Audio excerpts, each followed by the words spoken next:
Dobré ráno, dámy a pánové. Good morning, ladies and gentlemen. Welcome to the Europe for Youth Conference.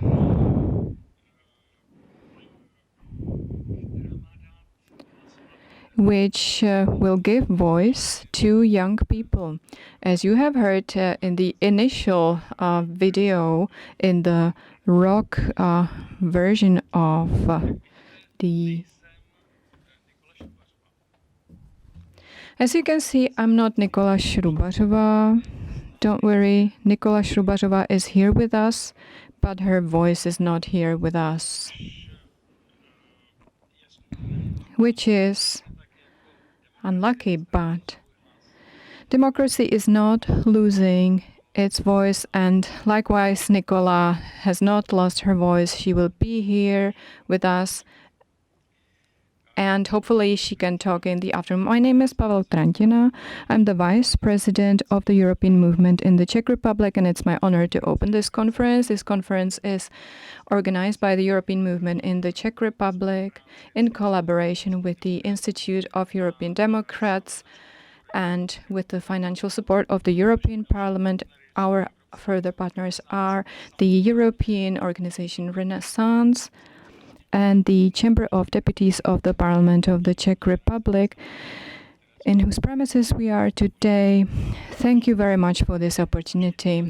The auspices over the conference was taken over by Martin Dvořák, the Minister of Foreign Affairs, Ms. Věra Kovářová, and Mr. Jan Berki, the member of the European Affairs Committee. Thank you for being with us, and I hand over to you.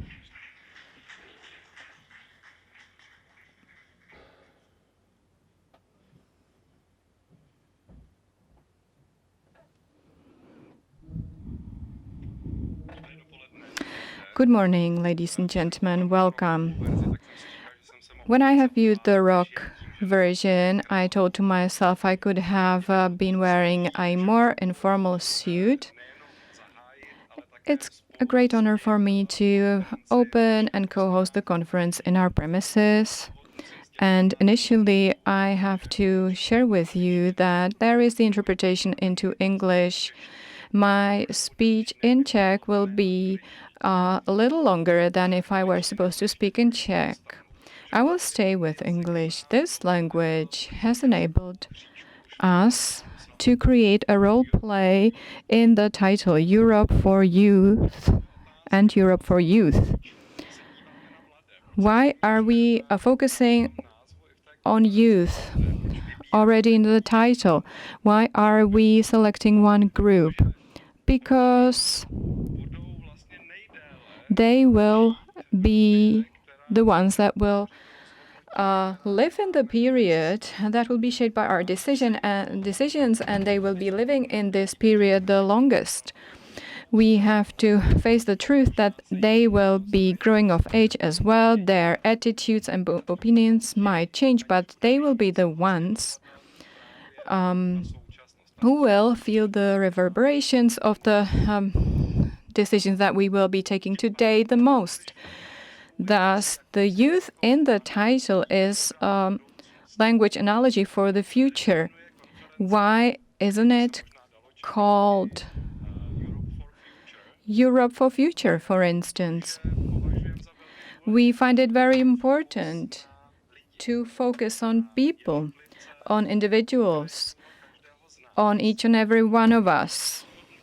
Because the decisions shaping the future are not only the decisions of the European Commission, Council, the Parliament, but it comes down to the behavior and acts of each and every one of us. When we focus on the lectures and listen to the lectures, let's not just think about the systems and the others, but let's think about ourselves, because Europe is there for every one of us. To conclude, allow me to apologize. I won't be here in the morning part. In the upper chamber of the Parliament, in the Senate, there's a National Convent on Education focusing on the review of the educational content or curriculum of our primary schools. This is also very important for our future, and both topics of the panels must be reflected in the educational policy. I will be happy to meet you again in the afternoon. Enjoy today, and I wish you a very nice day.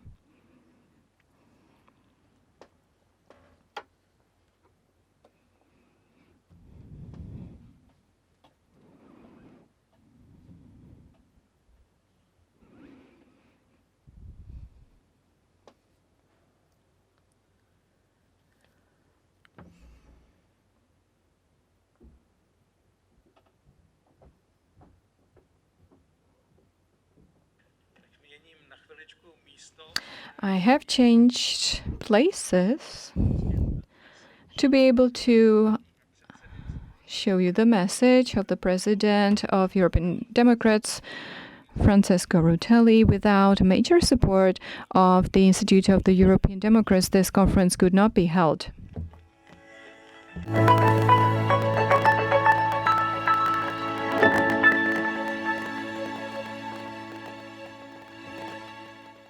It's my pleasure to say hello everybody, to say to Ivo Kaplan that you couldn't have arranged a more timely and important meeting in Czech Parliament and venues. I give you all my greetings on behalf of the Institute of European Democrats. I'm sorry I can't attend. I'm in my Rome's office for my daily work. I can't move, but really I would like to assess how important are the issues you decided to put on the table. I think that having together disinformation and democracy, also with the highest attention to climate change and European policies, gives a very clear message. Europe must be at the forefront of change, not only of regulation. We must fight disinformation about climate because it is absolutely immoral, not only absurd, and politically unacceptable that people can prosper on disinformation, falsehoods, and absolutely ridiculous theories about the fact that humankind is not contributing decisively to climate change through a growing level of CO2 and other gases emissions. But if we want to win that battle, and if we want to have Europe in the center of transformation, we need not only to have regulations, we need to have people on our side, meaning that people must understand benefits of actions, benefits of industrial policies, benefits in terms of jobs, benefits in terms of health, of course, and combating and diminishing climate change and its effects. For doing that, we need to explain in every country, in every region, and overall in the European Union, what are the benefits for a huge transformation. That is a productive transformation, cultural, of course, in lifestyle, but meaning we can live better. If we just give the message that we want to create barriers and limits, ordinary people, middle, low classes, don't necessarily understand that. So there is a convergence between climate denial and political position want to benefit from this denial and the problems created for ordinary people through those regulations. So I think the scope for us is building together a positive platform in terms of investment, in terms of transformation, in terms of strategic leadership, industrial leadership, transformational leadership for the green transition, the digital transition that have to be to work together. So that's a great goal also regarding towards European elections, to win hearts and minds, and to win also the brains and passion of people, that people understanding how decisive this transition is, but also what are the benefits for ordinary people. I think combating disinformation, fighting to protect our planet are the same part of the same battle.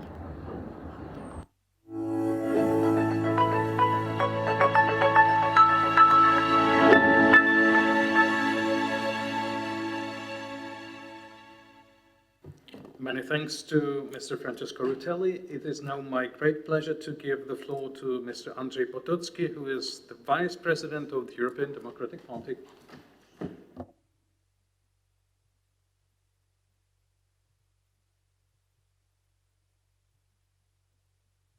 Well, thank you.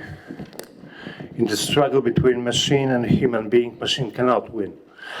Dobry den, good morning, everyone. It's a great honor to be a guest here in the building of Czech Parliament. As you know, I come from Poland, and I was born like 40 kilometers from the Czech border, so I really can feel here like home. Especially that I spent myself a dozen of years in Polish Parliament, so I understand this atmosphere, and I can imagine all these feelings, emotions, and tensions that were witnessed by the walls of this building. We were sharing the same faith at some moment, coming out of the communist regime in late 80s, early 90s, and then coming almost together to the European Union and NATO. And as our nations are different, our faith, connected by history, are very much alike and parallel. This is the main difference between Europe and the United States. Like Margaret Thatcher once said, Europe is created by history, while the United States is created by philosophy. But our history learned us a lesson, taught us a lesson that we had to learn, a lesson of philosophy that affected in the set of values that we believe that the European Union and our common faith is based on. We believe in democracy, we believe in human rights, we believe in equal chances, and we try to spread these values across our respective countries, not only in the occasions of elections, but on an everyday basis. And there is a feeling of disappointment sometimes, because many people who verbally support this set of values do not respect them during the singular decision. For example, during the elections or during other political deeds. This is because we allow this set of values to become an abstract instead of being concrete and real realization of human ambitions and human faith in singular cases. So the most important task for European Democrats and for all people who believe in a common future is now to translate this set of values to concrete regulations, to concrete tasks to be fulfilled in the future.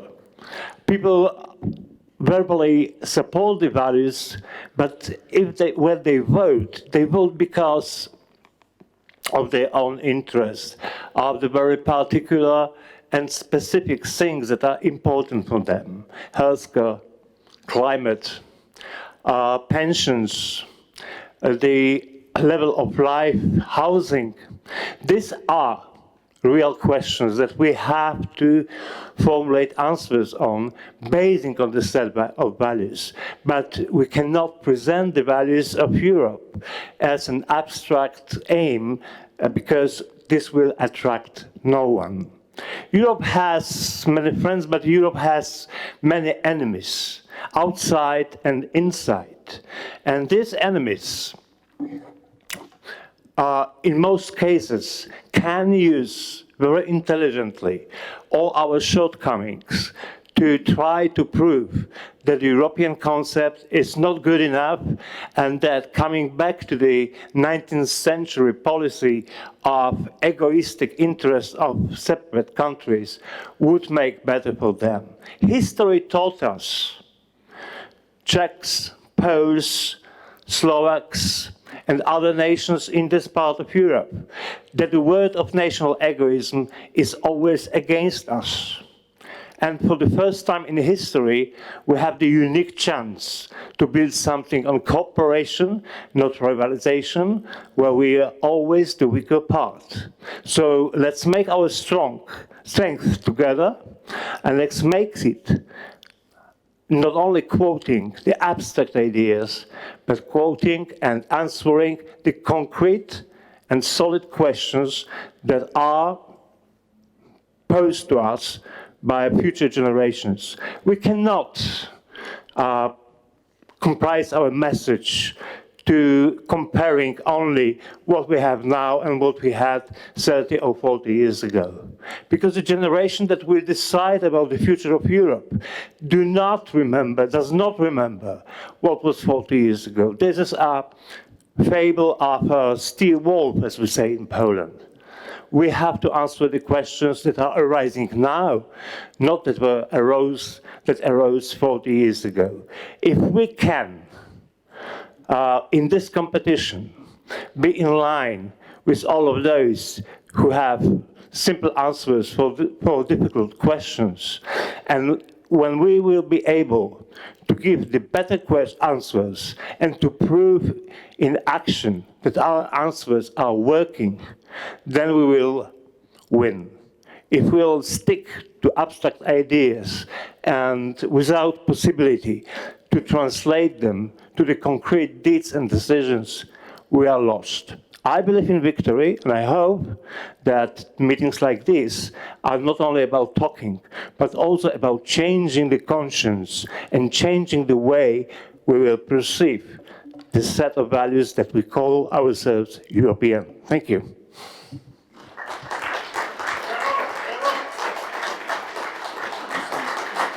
Dziękuję bardzo, panie przewodniczący. Thank you very much. Tato konference je pořádána Evropským. This conference is organized by the European movement in the Czech Republic, and it is my honor to give the floor to the president of the European movement, Vladimír Špidla, former prime minister, and also, if I understood correctly, a passionate ornithologist. And let's see what topic he will focus on. Ladies and gentlemen, I am very glad that I can present at this conference on behalf of the European movement. And let me share a few considerations with you concerning two topics this conference will focus on. We are basically in a civilization zoom, and as President Macron said, nature does not negotiate with us. It is up to us how we will respond. At the same time, at this time of the civilization change, there is a revolution in informatics and processing of information. It is true that civilization changes have always been accompanied by work with information. Let me mention, for example, the European Reformation, because without the printing books, which made it possible to share information that we could share without political methods significantly changed the whole civilization. And at this moment, there was already a big disinformation stream. So disinformation is not connected with technology. It is connected with interests and the possibility to work with this information. The second closer example for us, a much tougher one, is the fascist movement era. It is something that, in my opinion, has certain indications of what is happening at the moment. That means control over the radio broadcasting, brand new information media, which came from the battlefields of the World War I, and only few politicians were able to get control of it. However, the fact that the German Nazis were able to get control over the radio excluded the classical political will. That means that the radio excluded the intermediaries because Adolf Hitler was suddenly able to talk to millions of Germans, and it was not necessary to have 10,000 or activists who shared their thoughts by means of their minds and hearts. So this radical change reduce the significance of the intermediary institutions. And it is something that we are dealing with today. The extremely quick change of information technology reduces the significance of intermediary information and mainly breaks the authority of any elites. And it is something we have to count on. This civilization change will need such a measure of cooperation that had not existed in the past. And that is why it is essential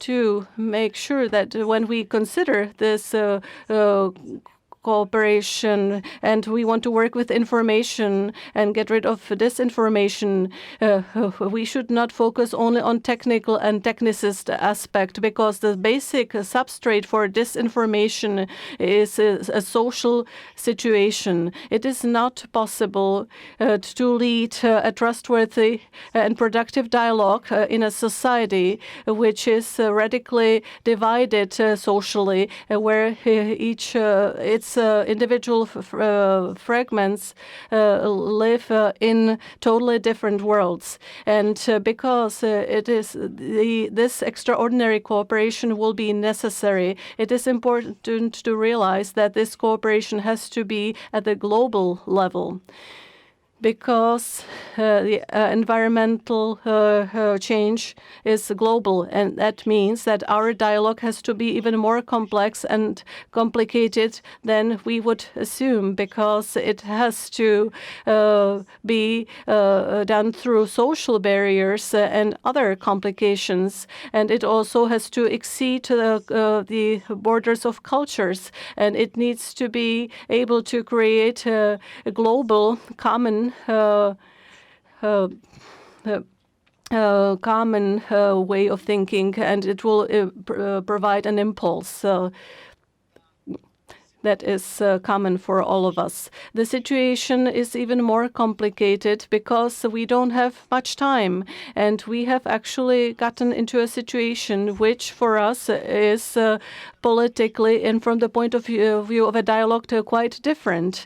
And basically from the beginning of the 20th century, we have been working with the principle when we lead passionate debates about how to redistribute growth and positive things, if fairly or unfairly. And there may be many views. And now we are getting into a situation when in democratic societies we'll have to handle redistribute more, because we cannot avoid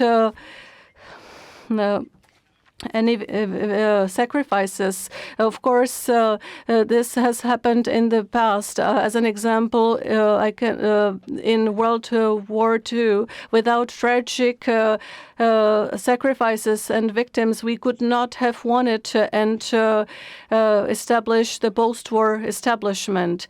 However, what is important always in such difficulties is fairness, justice, because a society that is clearly not fair cannot cooperate, is not able to cooperate. And that's why it's so important that European Union wants a just transition. And I think that this component of justice we can never underestimate. Ladies and gentlemen, European Union in this struggle, in my opinion, has plays an extraordinary role. First of all, the regional arrangement seems to have the ability to influence the thing as such. Our measures, even though they're only part of the world,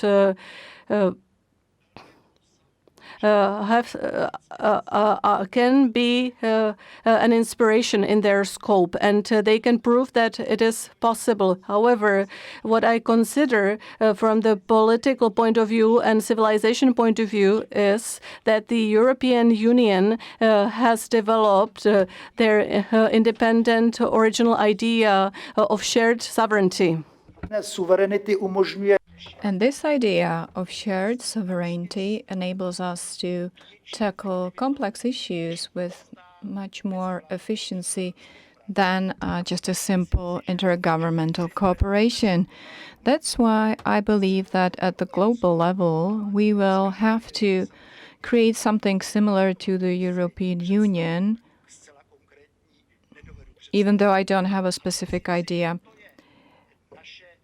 But I believe that this is our non-technicist task, not only to tackle the technical issues of the transition and social issues of the transition, but to also maintain an effective and functional concept of the shared sovereignty.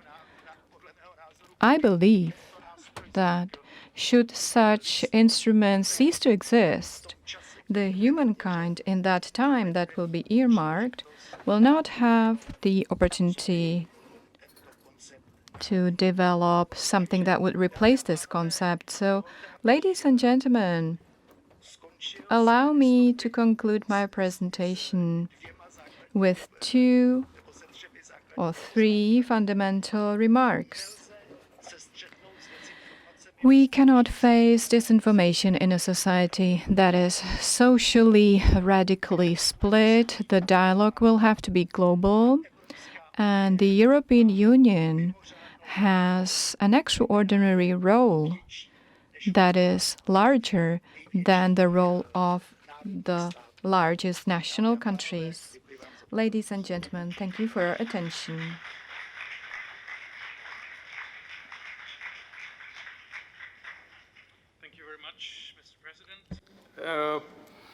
We are delighted to have so many young people as the participants of today. After all, the topic and the name of the event itself is Europe for Youth. But we are having foreign international young participants also thanks to the Young Democrats for Europe, who are represented today in this opening panel by Julien Omowadi, and I would like to give you the floor. Julien, the floor is yours.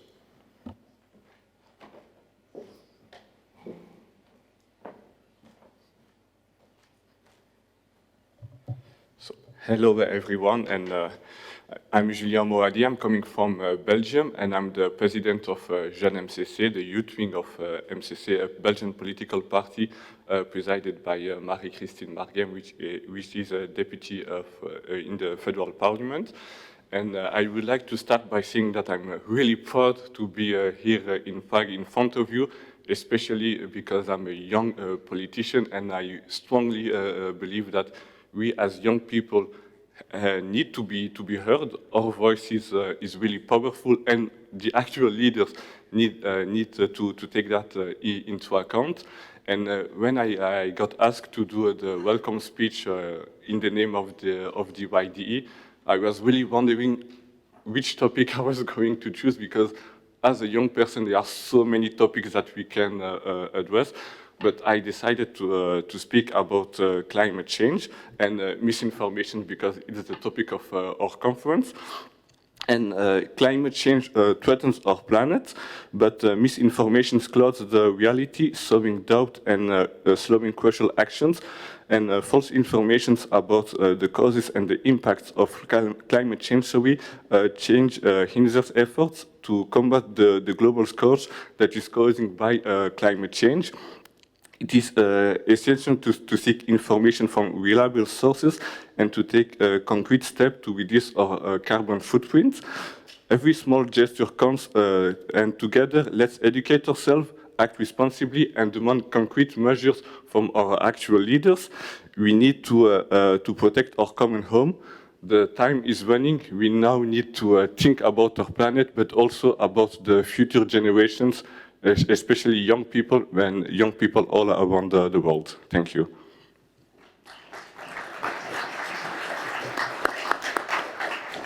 Merci beaucoup, Julien. The next speaker has sent a video message, and it is Petros Fassoulas, the Secretary General of the European Movement International, our mother organization based in Brussels. Dear friends, thank you very much for the invitation to take part in your conference, and apologies I cannot be there with you. We're in the midst of a preparation for the European election, and there is a lot going on. But this is exactly why your conference is taking place in such a timely manner. This year we're celebrating 20 years since the biggest enlargement of the European Union, when 10 new member states, including the Czech Republic, joined and became part of our European family. But this year also marks the European elections, the biggest transnational democratic exercise in the world, where citizens from 27 countries come together to elect their representatives. And that in itself is a hugely important moment. Both these occasions that we're marking this year in 2024 are very important. The enlargement 20 years ago reunified the continent, brought new member states in the family that promotes and advocates for peace, democracy, and prosperity. And that's exactly what the European elections are supposed to do. It's an opportunity for citizens to come together and elect representatives that will work with them in advancing and promoting those very values. Today we're facing many challenges. We see the return of war in our continent, we see authoritarianism challenging our democratic values. And for that reason, it's very important that we strengthen the institutions that underpin our democracy, that will give a reason to our citizens to take part in these elections, not just by casting a ballot every 4 or 5 years, but actually being part of the decisions that affect them. And that's why democracy needs to be reinvented. We need to make it more deliberative and more participatory.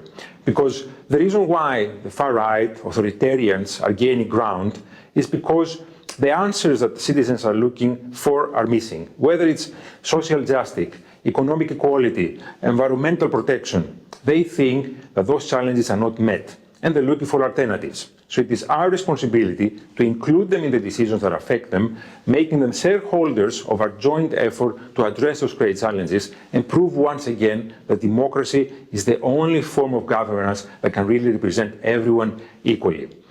I look forward to collaborating with all of you, both ahead of the European elections, but also beyond, to make sure that our union becomes stronger and more democratic, and to put citizens at the core of that.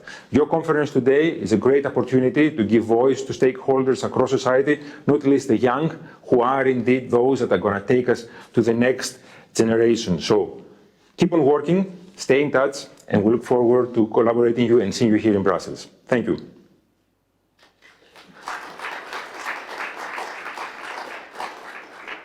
Petros velmi správně zmínil, že letos slavíme Petros has rightfully mentioned that today we are celebrating 20 years from the largest enlargement of the of the European Union, and the Czech Republic was also part of that.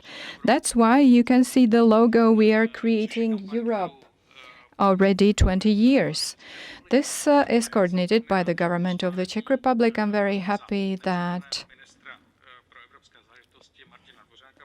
on behalf of Martin Dvořák, we will have Ms. Pavlína Dvořáková, the Vice Minister. She is not unknown. She has been in the Czech politics for many, many years. I'm very happy that you have accepted the invitation, and I hand over the floor to you. Thank you very much. Good morning, ladies and gentlemen. I have come to greet you on behalf of the Minister for European Affairs, Mr. Dvořák. He has granted the patronage for this conference. The minister is the coordinator of events referring to the 20th anniversary of the entry of the Czech Republic into the EU, and for that reason, my greeting will be in the spirit of this 20th anniversary. The minister was the one who has proposed that the 1st of May, the day of the entry of the Czech Republic into the Union, become the significant day, similarly as the day of the NATO entry. That's why we hope that this topic should be debated by the government. There is an amendment to the act that the 1st of May become the significant day, and today the Chamber of Deputies is about to negotiate this. Thank you. I congratulate you on the timing of this conference. In a month, we will be celebrating 20 years. Back then, 10 countries entered the EU, including the Czech Republic. We will also have European elections soon. So congratulations on that, and thank you for the timing. As I have said, this year we're celebrating 2 significant anniversaries, 20 years in the EU, and at the same time in March we have celebrated 25 years in the NATO. The Czech Republic is a NATO member. Both anniversaries are a reminder that one whole generation of Czechs have grown up in the European Union and the NATO. I would like to ask, I see many young faces here. Who of you has been born as an EU citizen? Yes, excellent. There are representatives here. From abroad, of course, from abroad there will be more people.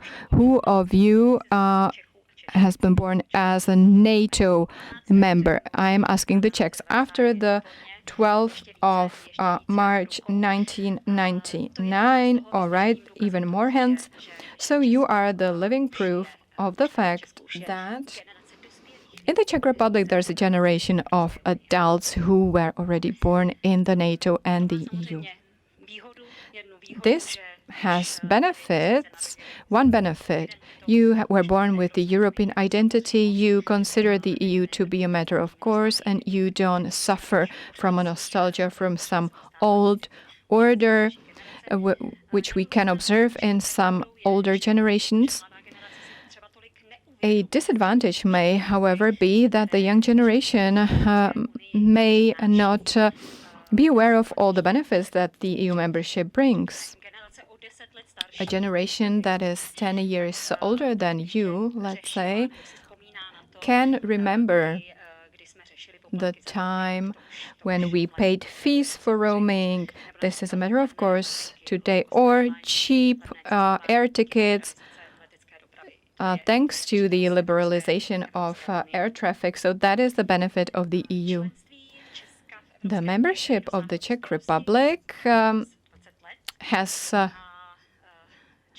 reached the adult age, so to say.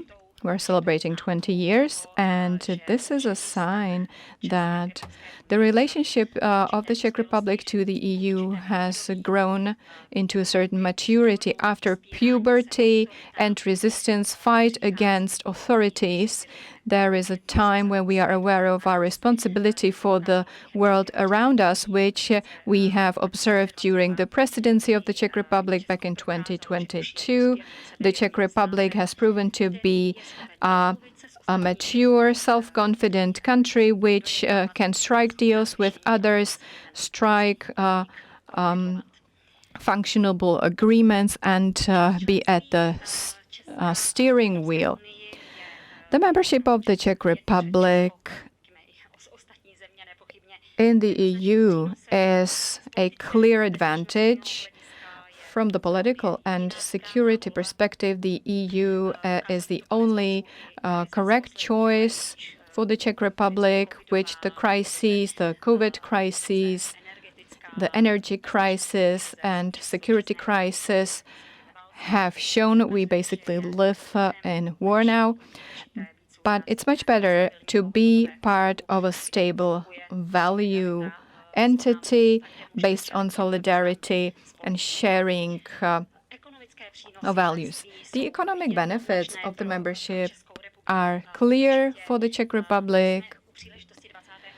On the occasion of the 20th anniversary, we have prepared an analysis that you can also pick on the tables there, both in Czech and English.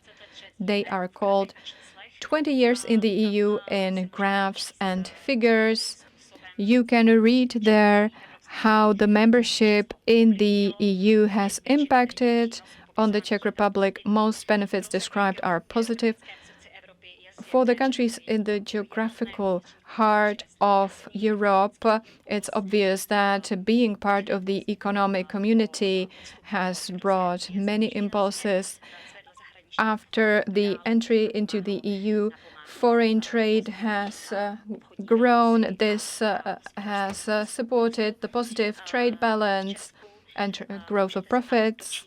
You can also read that the growth of living standards since 2004, when we became the members, has grown from 80 to 90% of the living standard. And at the same time, you will see quite clearly that, for example, the unemployment rate since 2004, when it was at 6% and was somewhere in the middle, let's say, of the spectrum, of the European spectrum, moved to the lowest level. Czech Republic since 2016 has the lowest unemployment rate in the European Union.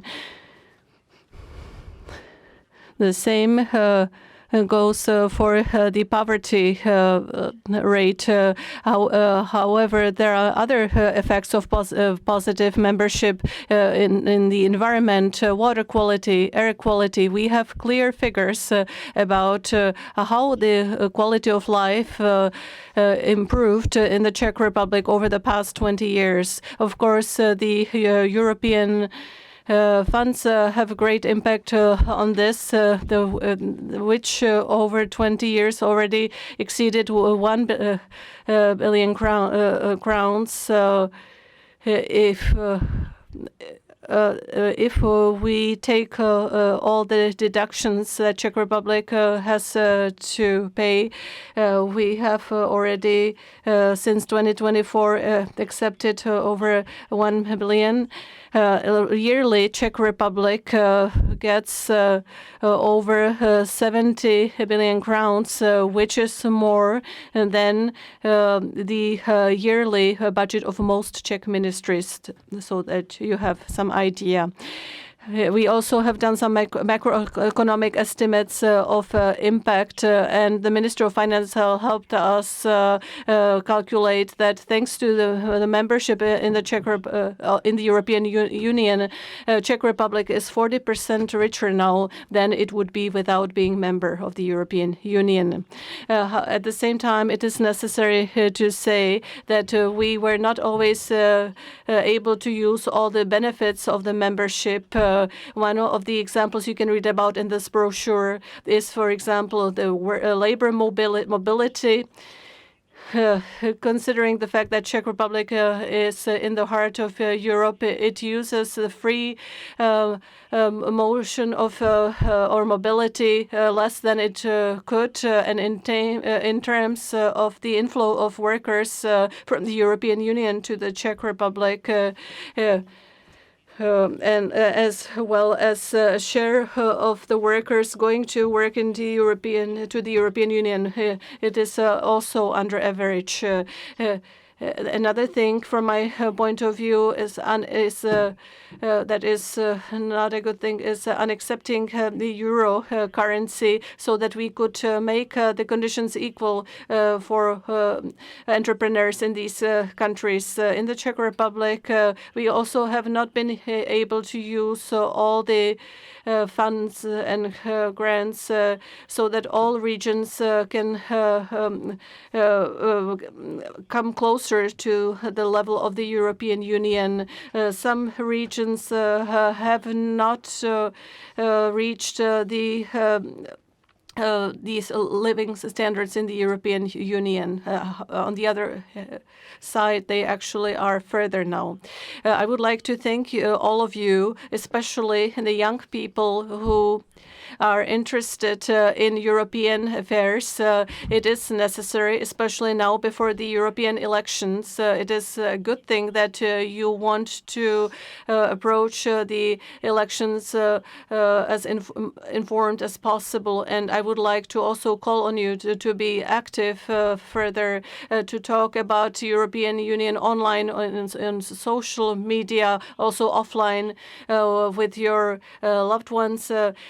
At the same time, please be critical. Don't talk only about what you like about the European Union, but what you would like to improve as well. Be careful in selection of information about the European Union.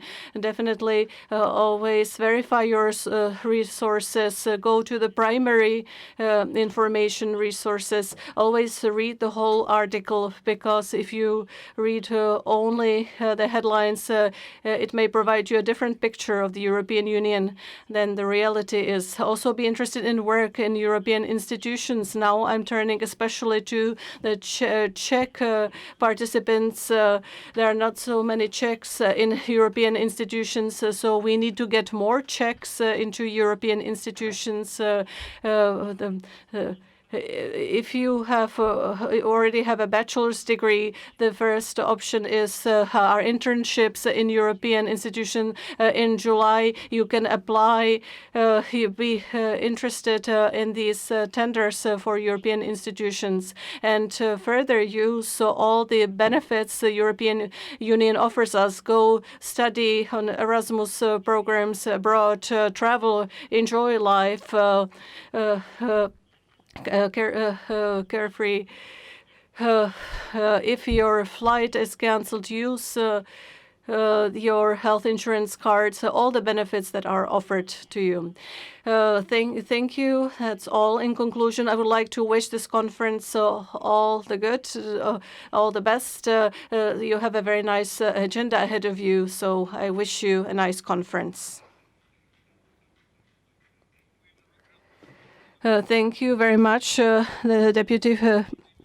I would like to add, if we should use the benefits, we should also take responsibility for our common European Union. I would like to thank all the panelists of the first block. Now we will have a short 10-minute coffee break. Have some refreshments, because after the break we will have a very hard block concerning disinformation. So a 10-minute break now.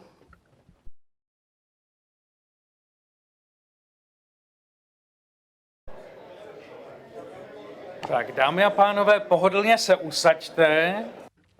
Ladies and gentlemen, take your seats. We will continue with the next panel.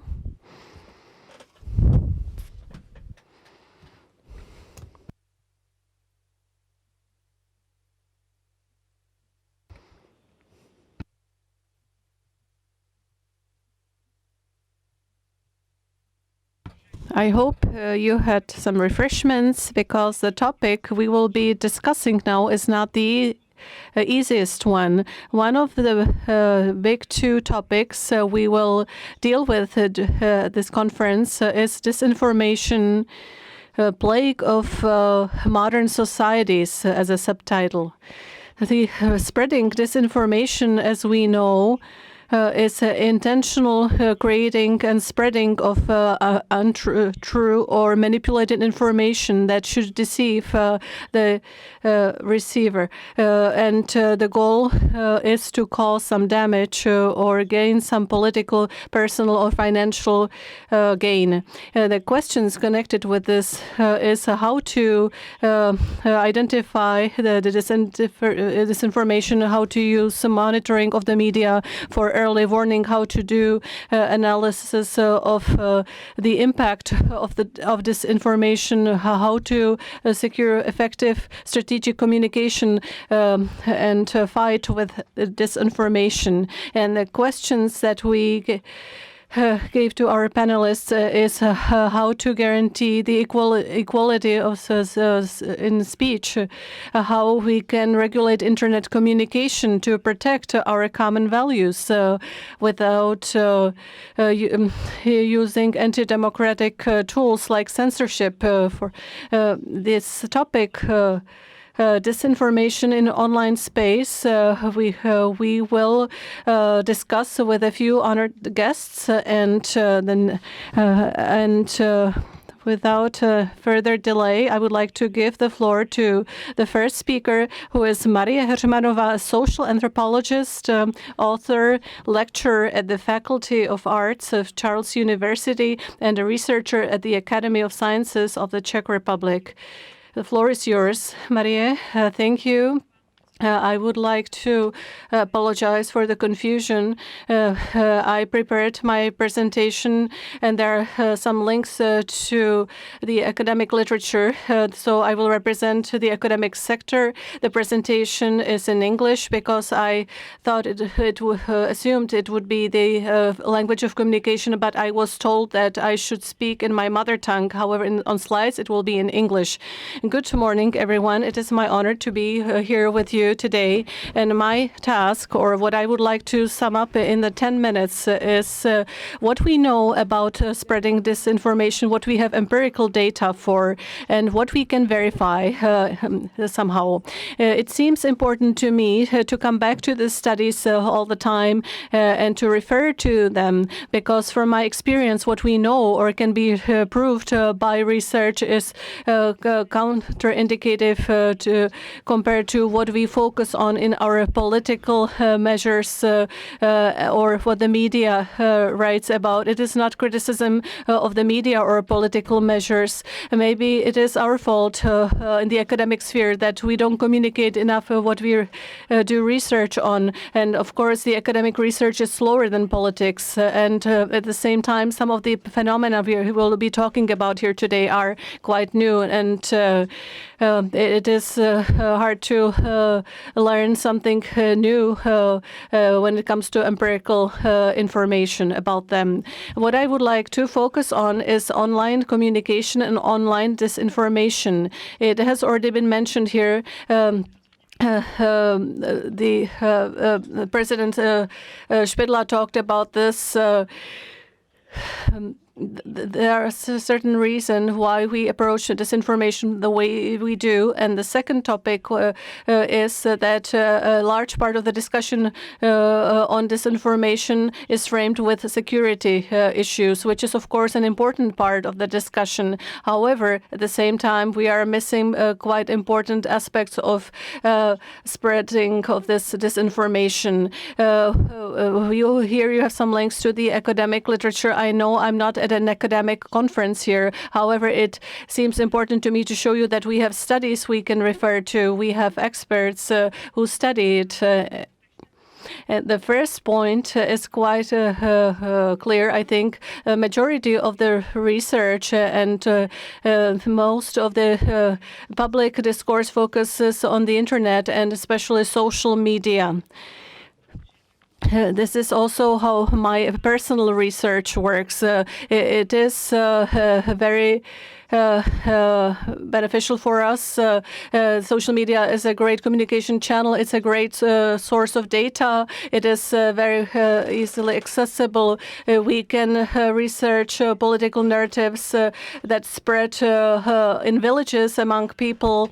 It's better than to do research on this in social media. However, it leads to a bias when it comes to thinking about disinformation. Then we concentrate on concepts named here, like the algorithm bubbles, for example, which is nowadays quite an old, already outdated concept. And we see from the research lately that we have a tendency to overestimate these bubbles. And of course, we can focus also on the opposite effect. Thanks to the social media, disinformation is spread and people close themselves in the bubbles. However, people on the internet face more diversity of views, opinions, and facts and information than ever before.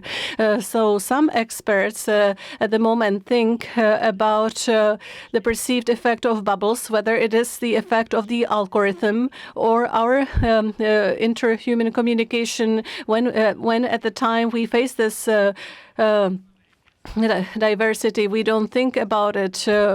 Maybe I should change my opinion. Maybe I'm wrong. But we actually affirm ourselves in our opinions, and this human effect may be more important than the algorithmic effect. And this leads to the last point, and it is the fact that we have a feeling that all internet is full or rife with disinformation that can be calculated. It is not true. We have many studies on this already. Most people on the internet are not interested in politics or political content. Most people on the internet look for information about their friends, about their pets.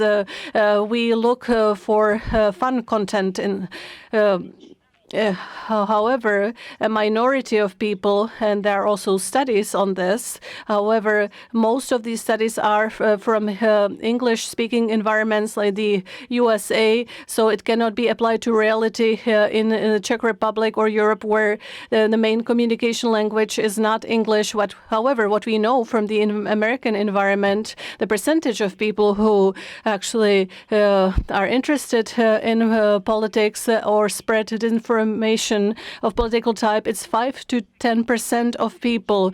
However, there is the effect of the vocal majority there, where this effect of this 5 to 10% disproportionately to the rest of the population have certain radical political opinions. So it seems that the internet is rife with political disinformation. However, it is this effect of the vocal majority.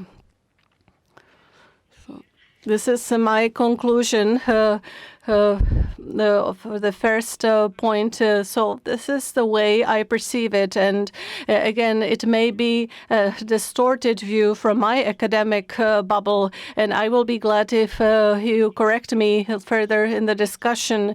Most policies, most measures focus on online space, and I consider this to be a very important discussion, and that is necessary. However, this is only a very small component in a very complex system. And if we leave out the other parts, then the measures will have only a small impact. So we actually deal with the consequences and not, or the effects and not the causes. I would like to analyze this more. Specificky na ty online. Let's take a look at online disinformation and how we can regulate them, how we can make the operators of the platforms responsible, how we can limit the spread of the disinformation without getting into conflict with the freedom of expression. We very often focus on the issue of foreign propaganda, specifically in the Czech or Central European environment. I want to emphasize that this is a very important issue, namely the Russian propaganda in our online environment. But looking at the data and trying to view it with a certain gap, we can generally say or establish that the propaganda is produced in order to manipulate the public space by a foreign country, here in this case by Russia. And this is a small percentage of the overall content and disinformation narratives that are spread. At the same time, what we know and what I find important is that we know that people who get involved, who spread such disinformation, be it people linked to the foreign propaganda, be it domestic authors of disinformation, these people very often have these attitudes also outside social networks. There is certainly a small percentage of people doing this for economic reasons, but taking a look at the data, we can see that this is a minor part, a negligible part. We have sufficient interesting studies showing that in most cases, the case is not that one would get radicalized through online communication, one would fall for some disinformation narratives that because one would be exposed to them. Most people spreading such narratives already enter the internet with the radical approach, and they utilize internet as a communication channel. The study I quote is from the Nature magazine, and the authors summarize it. It's not that the platforms would radicalize the platforms, it's that the people who radicalize the platforms. At the same time, I would like to quote our study, me and my colleagues. We conducted this study last year for the Czech radio as regards the Czech internet population, and the most important motivation, one seems to be the most important correlate of some faith and the spreading of conspiracy narratives is mistrust. There are many layers to mistrust. We try to differentiate it. We try to differentiate mistrust between people and the fact that the society doesn't work. There is a mistrust in institutions, media, mainstream media, public service media, political institutions, the justice system, the police, etc. What results from this? What is my theory and what we should focus on? We seem to have believed for a long time that there is a certain propaganda, and that people, because they are online, they are exposed to propaganda, and then thus lose trust in the institutions. The reverse process seems to be very significant. The trust starts to deteriorate, and the void that is created by this is starting to be filled by conspiracy theories. Most people spreading them on the internet, or most people looking for them there, already enter the internet with the feeling of mistrust. What we need to find out, and for what we still miss data and research, well, we first need to leave the internet and spend much more time with the people to find out what motivates the mistrust. For that, we have theories, we have political science and sociological researches, but that would be out of the frame of this presentation. Thank you very much, and I'm looking forward to the debate. Thank you, Maria Heřmanová, for this framing, which is initially very important. We will now focus on various aspects which are linked to disinformation. He's an expert on hybrid threats, EU policy and the human factor in cybersecurity, and he's coming from Young Democrats for Europe. So Arnaud, the floor is yours. Thank you very much for your invitation and for organizing this wonderful event and this occasion to talk about something that is very structural for our democracy and also for our youth. So following this previous brilliant presentation, what I would like to, my contribution will be more also about my experience as well. So I work in Brussels, very close to European businesses, also European ecosystem, public-private universities. We work with Center of Studies, etc., in the European Cybersecurity Organization. And what I would like to share with you is the importance of human factors and what we can do to create this, to react and to respond to the coming challenges, or the today's challenging of algorithm, political participations, depoliticization of youth, etc. Because, you know, since the, let's say about 2010, we have heard, particularly after the Arab Spring, for example, that social media were a way for empowering civil society.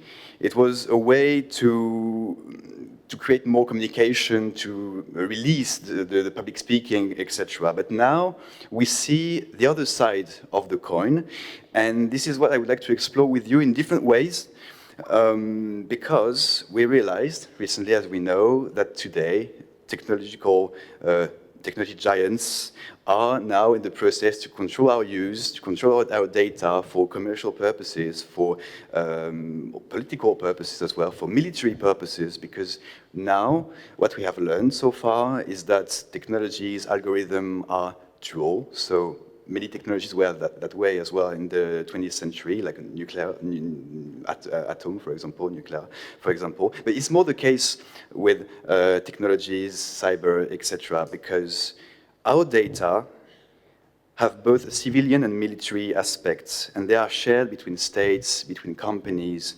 and we live at a time of industrialization of fake or multiplication of information, and a blurry limit between what is true, what is not, and the creation, as we said, of filter bubbles or echo chambers that are quite actually worrisome for political participation, and especially for youth, because the youth is actually quite vulnerable to this, because most of us, okay, we are about around 30 more, etc. So we were quite lucky to were born before this explosion of technology. So we have quite of insights, so we have more critical thinking maybe about it. But what I would like to tell you maybe a little later, it's the importance of education of kids, the importance of also critical thinking and repoliticization of people, because the challenge is double. It's global first. So we live now, there is this cyber competition between powers. There is this, we need to create a resilient cyber industry. We need maybe to create, I don't know, technical giants, for example, as that's the case with the Americans or the Chinese, for example. But we don't have that in Europe. So that's a competition. There is also a micro individual challenge, technical shock, that is more about disinformation, that's our topic today, cognitive manipulation, and as I said, the need of the return of politics, to create more citizens, to allow people to speak about technologies, not to be passive users. So that's all the challenge of today, because my point today is, in an economy of algorithm, each citizen becomes a potential target. And we live now at a time of battlefield of brain. I see it in two ways. Battle for brain, because there is a risk of brain drain. The talents of Europe are leaving Europe, basically, because, for example, in my experience, we see that, for example, Google or GAFAM, etc., they hire people before they graduate, so they leave us to work for other countries, not in Europe. And the other battle for brains is actually what I said, the cognitive manipulation. And there are many things to do to solve this issue, and to start with, there is this, we saw so far, we need to have a political project. We saw recently in Brussels, as you know, there is a huge work that has been done in the normative approach. So we need to regulate. That's the first step. We saw recently in Brussels, as you know, NIS2 was voted, so Cyber Resilience Act as well. So we equip businesses with some tools to have a single European market that is secured. So we avoid the risk of breaches, cybersecurity breaches in Europe, because now the fact is we know in Europe that we need to tell extra European actors that in Europe we have rules. So this is where we have to start with, for example. There is also the Cyber Solidarity Act, for example. So in a nutshell, you know, it's how to create a cyber reserve in Europe based on trustworthy companies that are usable in case of cyber attack. So we need to, there are efforts at the political level, at the EU level. For example, the Commissioner of Thierry Breton for the Internal Market is working in this way. But I think we should also go a bit further, because in a world of manipulation of algorithm, of low-cost industrialization of disinformation, where we are actually, as citizens, encouraged, pushed, not to be silent, but on the contrary, to produce more and more data, more and more elements that can be used in commercial purposes, but also, as I said, political and maybe military purposes. So we need to know how to face this. And the normative approach, how to regulate, is important. There is now, you know, the Digital Service Act as well, or DMA, Digital Markets Act as well. So there is a lot of things. The whole European architecture is there, is getting there. It's in process. But I think the next step, and we are thinking about youth, the role of youth, of humans in the political participation, in our democracy, how to protect values, has to go a bit further. Because my point today is that regulation is a good thing, but it needs to be completed by maybe a more political vision, because not only you have to say to non-European actors that we have rules, that we structure our national and European ecosystem as an independent ecosystem to reduce dependencies, non-EU dependencies. But also, there are some other ways to act.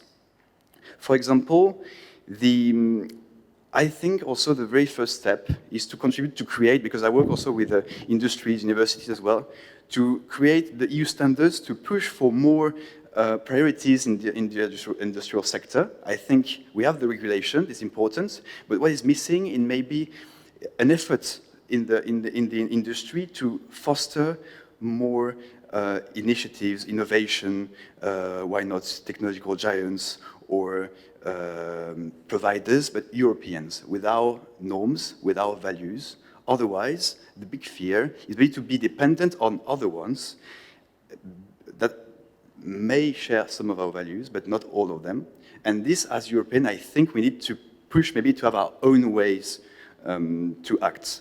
So the challenge is also to avoid our future to be drawn by others, in particularly by big techs, or, for example, I can talk about this a bit later, but also TikTok, for example. The main challenge for young people is actually how to deal with this, the wave of information that is sometimes true or not, but without any critical thinking. So the next point, I think, is also there is a huge effort to do on schools. Because, as I said, the battle for brain is not only brain drain or skilled workforce. There is a big issue to do. We have to do that as well. But I think we need education, awareness, training, and a battle that has to be fought at school. Because the risk of, for example, expose 10 years old kids, for example, to a massive wave of information algorithm when they are stuck, captured by some applications, for example, TikTok, is a risk also to create, I take this expression from a French researcher, Asma Mala, the risk of, the reversed opium war. In the 19th century, there was this opium war. It was very massively destructive for the Chinese society. And now there is a risk as well to have this on the other side, because what can we do when kids are constantly, on a regular basis, overwhelmed by information, as they are the next generation, the next citizens, they will vote one day, and this risk of, I would say, cognitive attrition is one of the main challenges of our time. And I think, as we talked about regulation, but the next effort should be also at school. And we know, I don't know if there are some educators in this room, I would be very happy to talk with you, because I don't know how is the school, in Czech Republic, for example. I would be very curious. But I'm French, as you can hear. And there's a huge crisis at school. We don't prepare, we don't prepare people to deal with technologies. So the first step to save the political debate later, even today, is to have a huge impact on how to create a better internet for children and how to win the battle for brain. I think that's the other parts that we should spoke about later today. Because there is also, the regulator also has, there are a lot of things that has been done. But maybe, and I can maybe finish with that, is that the regulator has to be supported also by political vision. And what we have seen is that we have a very normative and defensive approach by regulation, but we should now maybe go a bit forward and have also maybe a more proactive approach. So it means reforms of school, it means we continue the normative architecture in Brussels or in the EU, we vote, etc., for new norms and EU norms. But also, I think we need also political courage to implement new ideas and, for example, taking the opportunity to say, okay, now I spend more money on equipping my workforce, national or EU workforce, with skills. Because the way we see this is that people are not well prepared to what is coming. So we need to think more to rebuild our society in a way that we are ready. We are ready to deal with the massive, overwhelming weight of technologies, algorithms, etc. Because algorithms are actually not neutral. There is a political dimension of algorithm because there is a human factor always. They are not out of the blue like this. They are also created by humans with their own political projects. And this political project is sometimes not European. So what I think is also that maybe there is some effort to think about this vision of what we can do with technology and structure the political debate around this. Then we can maybe take decisions, and there are some few things, but the key question is how we can actually allow the freedom of speech without failing and falling in the trap of censorship. And that's a big question because moderation is also another point. It's actually the way that if there is something to be done from rulers, but also something to be done from each individual, because each individual has to be its own rampart, its own wall, its own actor in the political debate as well. So what we can see is that we should complete this normative approach, this regulation, by other ways of thinking, and maybe to fight these hybrid threats and weaponization of data, think a bit more about what we can be done with educators, with industry as well, and have maybe an industrial strategy, empowering European businesses, and empowering maybe more schools and educators. So there is this need, and I think we have to take lessons from what we saw, and maybe try to build a bit further how we can do, what's the political project as Europeans about this, because that's a global one. That's not something that can be done at the EU or at the national level. It's the EU level that can be a solution, and also as a different level of the decision making. The EU is a thing, as I said, normative approach, but at the national one, because education, industry is also a national prerogative, there is also a way to have the different multi-layered approach. So I will stop there. I don't want to talk too much, but thank you very much, and I hope we can continue the discussion. Thank you.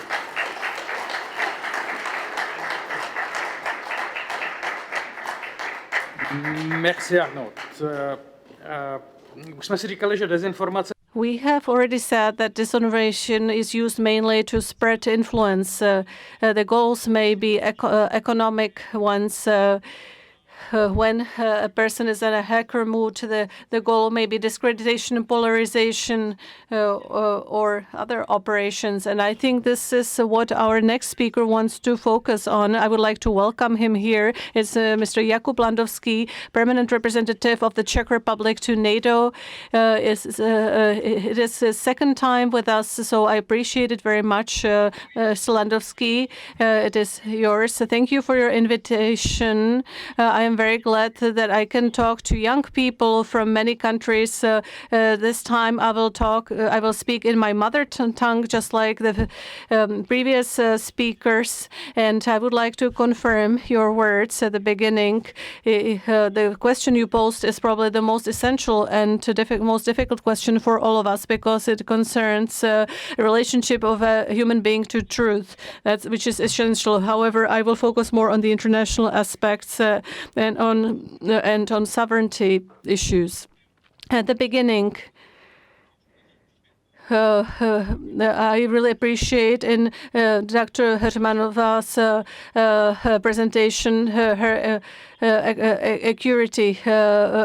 We see the technological space of internet, and also in the European space, as Mr. Arnaud de Weber talked about regulation. That was also very interesting. At the beginning, I would like to mention something related to the previous presentations. The relationship between the product and the information status has always been here. Already at times of Martin Luther's and book printing, the technological invention, I will call it product, because I think for Europe it is important to realize that products are what people look for.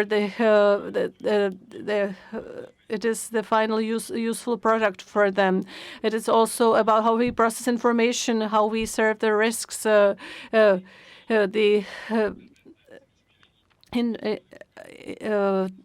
I think it is not necessary to reinvent new internet. I think there were some attempts. It was called Minitel. It was French, and it was not really successful. It was in the sphere of the defense industry in the United States. There is a basic consideration on the other side of the Atlantic, considering freedom of speech and freedom of expression on the internet. It is also about banning Nazism in the information space, and it is the debate is about banning the left-wing radical movements. I don't see my world only from the point of view of Europe. I think that we are part of NATO and European Union. We of course, this will have also impact on our successor. The book Democracy in America is also about this. I think that we share the same values as a collective West, including some countries in Indo-Pacific area like Australia. Based on my personal experience, I'm an analog kind of person. I experienced banning Radio of Europe, for example, Free Europe. I have realized that there's very often hunger for true and banned information has been given by the level of oppression from each regime. So I think that it is a great tool globally around this planet. However, there is a strong fragmentation now. We don't. The internet is fragmented. We should realize that the European space is strongly divided from the American space. Of course, it depends on the technological companies. However, I believe that we have the same values. I don't believe that in the international competition, Europe or the United States can succeed without each other. There's then Russian roulette and Chinese internet. There's the big firewall there. That's something we are not pleased about. And then, of course, this is the space where we can divide these information flows into disinformation, propaganda, and other scalable elements, and this becomes part of our information space.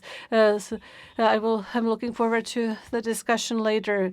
The role of defense and role of military in fulfilling this task.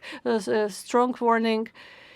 The military over the past 2,000 years should not intervene against their own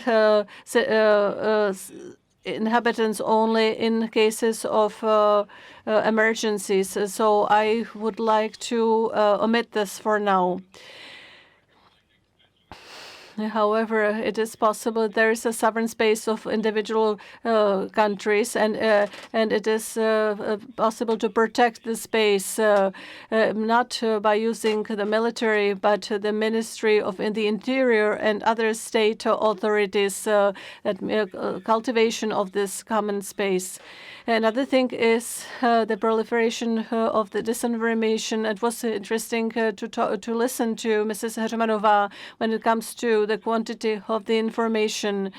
It has also certain impact on the society.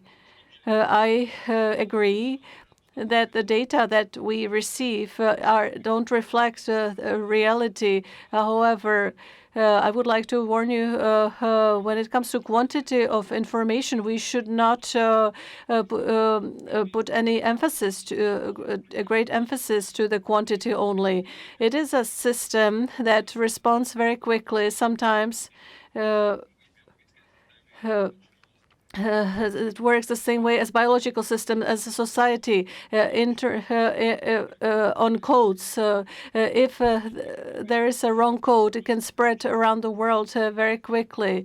It's not because it's so bad, but because of the characteristics of the system make it possible for the code to spread very quickly. If we should talk about about disinformation meddling from other parties, I think that we should always protect the right of people to express their opinions, no matter how unsuitable or stupid their opinions are. It is a part of the broader perception of freedom of speech. Of course, nobody can be deceived. Nobody can spread information related to violence or stealing identity of other people using AI and or avatars in this space. Those are things that our legal system can deal with. However, of course, now about NATO. NATO is a political military organization, alliance. NATO is an alliance.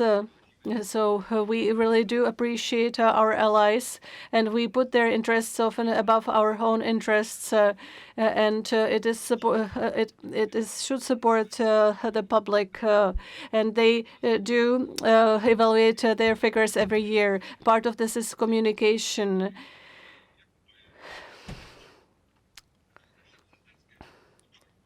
Of course, we have our branch in Brussels.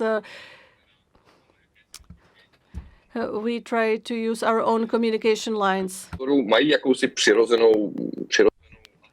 I believe there is a natural affinity towards the traditional communication channels because there is great power and there are means to evaluate information. But if that potential is not sufficiently utilized, then this space is either used by foreign or domestic actors. This has to do with the structure of the society, with the attractiveness of such information. And I believe that the slow access or attitude here is better. Message that is not truthful attracts more clickbait. But in the long run, we need to keep our position in the system. Radiation has an impact on you even though you don't believe it.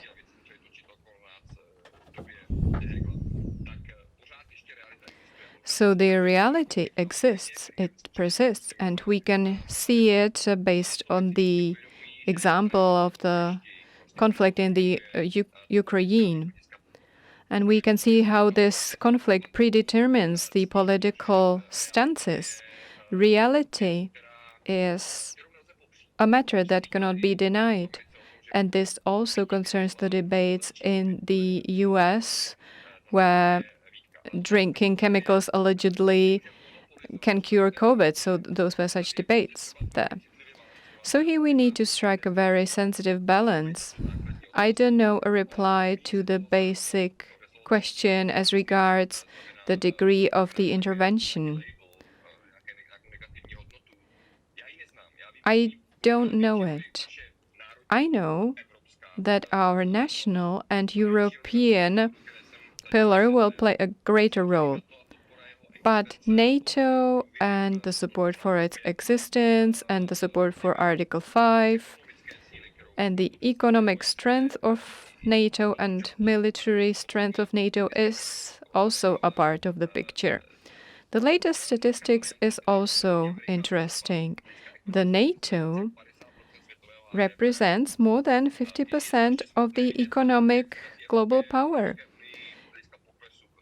The EU has seen a decrease in the share of the global GDP. I'm very sorry about that, but that is the reality we can find. The economic predominance and the resulting military dominance is on the side of the collective West. If the West is not unified,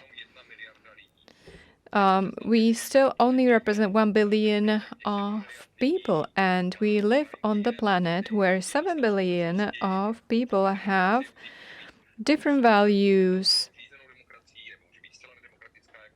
They can have controlled democracy or be non-democratic like in Russia, and we are thus in minority, and we need to be sensible and not to enforce too much regulation when the US has decided to not to implement so much regulation. So there was an argument that we need to purchase new airstriking planes of the 5th generation, and so let's focus on the product and its attractiveness. We know that there can be some kind of an inner competition. We can learn from the overseas, and progress also is generated from below, not only from above. Thank you. Thank you, Ambassador, for these very important remarks. You are leaving the office, so I would like to thank you for your service on behalf of the Czech Republic. You will be the head of the Aspen Institute in Prague, so I wish you every success and look forward to any cooperation at this level. Our next speaker is Mr. Tomáš Řepa, military historian at the Maastricht University in Brno. I have recently met him during a shooting of a television program, a television show. We have discussed Russia and the Ukraine. During the shootings, a number of disinformation has been voiced by co-speakers. This was really interesting. We could refer to it. I'm very happy that you have accepted my invitation, and the floor is yours. Good morning, ladies and gentlemen. I'm very happy to be able to speak here today.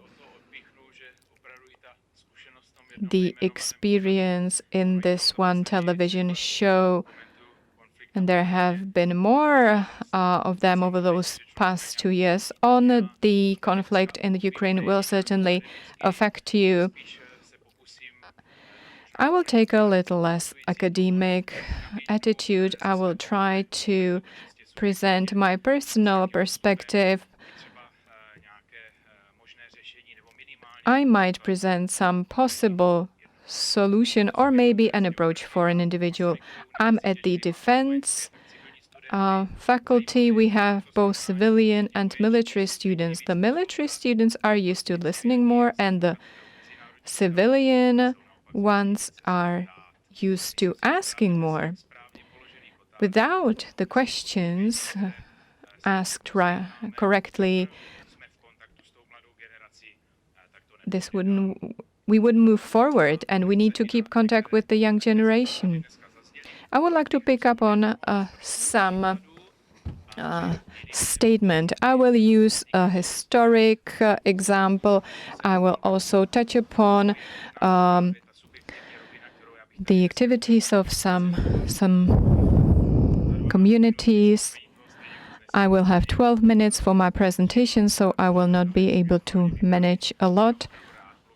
I like to speak in public, and they make fun of me at home that they will buy me a speaker's table. Egyptian pyramids. This is a culture in the history of mankind.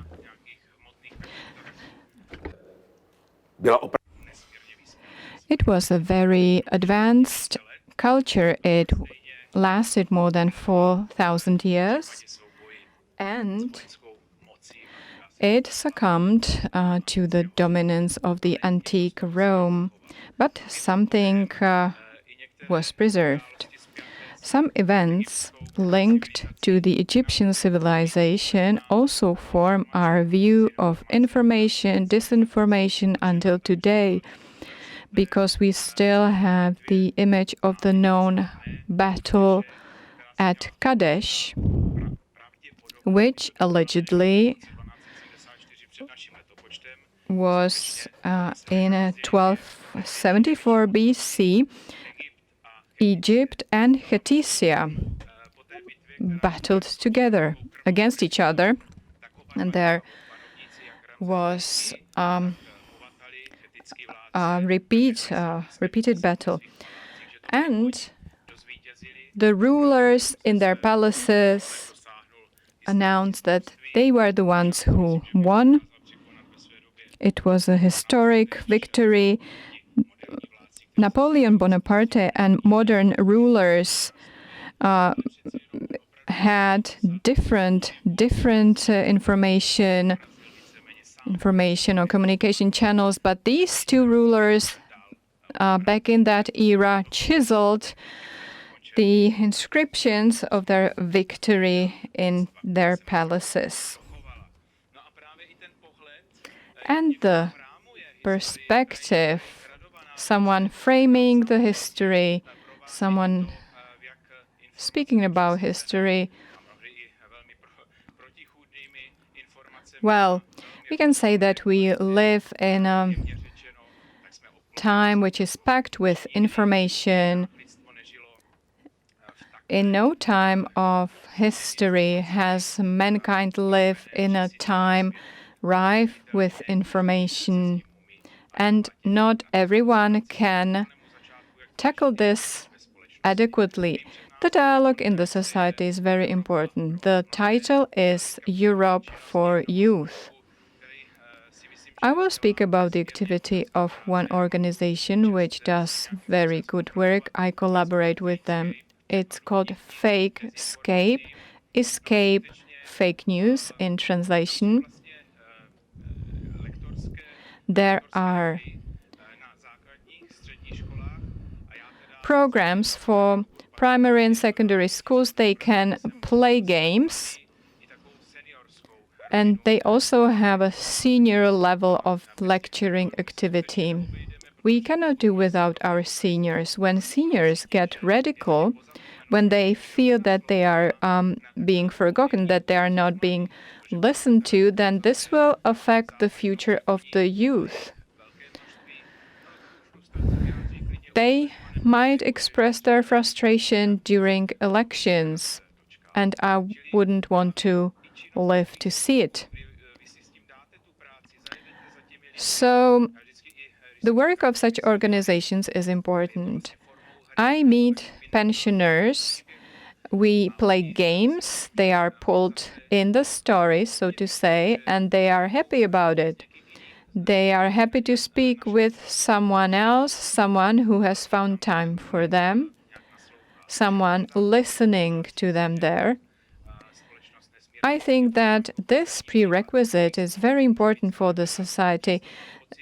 Many such organizations are important. I believe they are underestimated. No one will tell you what you are supposed to think. But when you do something, I would be really happy if you think during doing it as much as you can.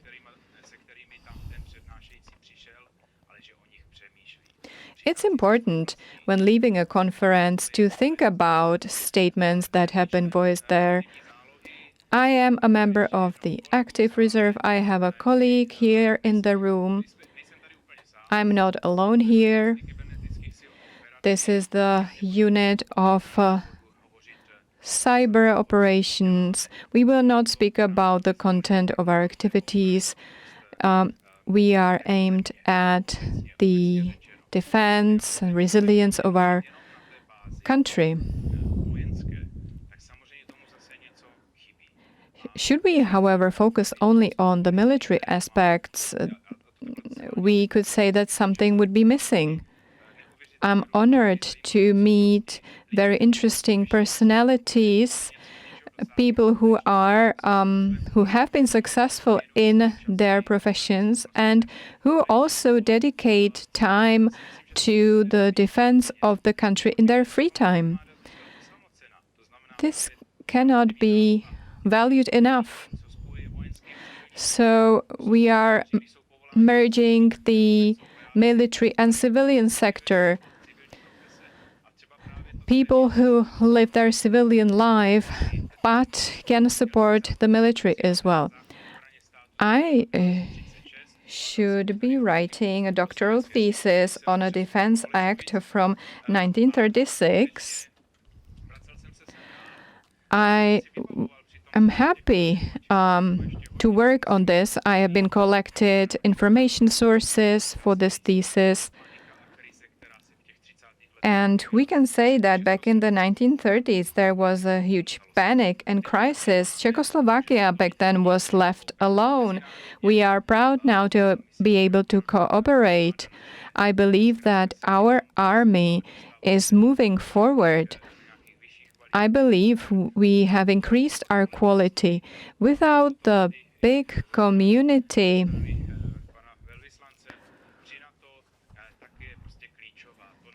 we couldn't do that. This community is key. The supranational structures are very important. I would like to conclude. My speeches may sometimes be longer than I wish them to be. This is the map of the expansion of Russia. I've been studying the history of Eastern Europe for the past 17 years.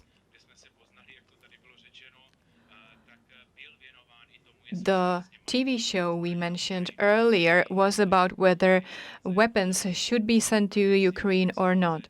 Aggressive expansion belongs to the history of mankind. Conflicts belong to the history of mankind. Clausewitz said that the war is like a chameleon. The substance of war remains the same, but the modalities of war develop, and to this we must respond. And this is where we see the developments. But as regards the Russian mentality, the axiology, when you find it adequate to attack another country, take what does not belong to you but can be yours. If this is an adequate way of conducting politics, then you will do that. If you feel that your counterpart is weak. So you would pursue such policies. And it comes down to the resilience of the country that must face this, that must be confronted with it. There is a picture of the Catherine the Great, ethnical German, ironically. She was one of the best rulers as regards expansion. She has come as far as to Alaska. She has expanded Russia incredibly. And then there is the known manipulation, Vladimír Ilyich Lenin, who is addressing the crowd in the Soviet-Polish War back in 1920. At the tribune, we can see Trotsky assisting him. And Trotsky later on was deleted from this picture. He vanished from history. And this can also become a weapon. I will pick up on my pre-speaker. Critical thinking, the quality of education, the debate in the society actually frames our perception of it. Are we able to deal with it?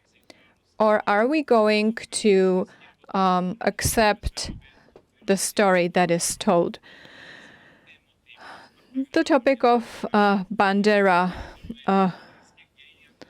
proponents, that was a very controversial topic. I sometimes receive interesting emails in response to this debate. So there is a certain version that has been spread informally, but we have to be confronted with it. like our predecessors,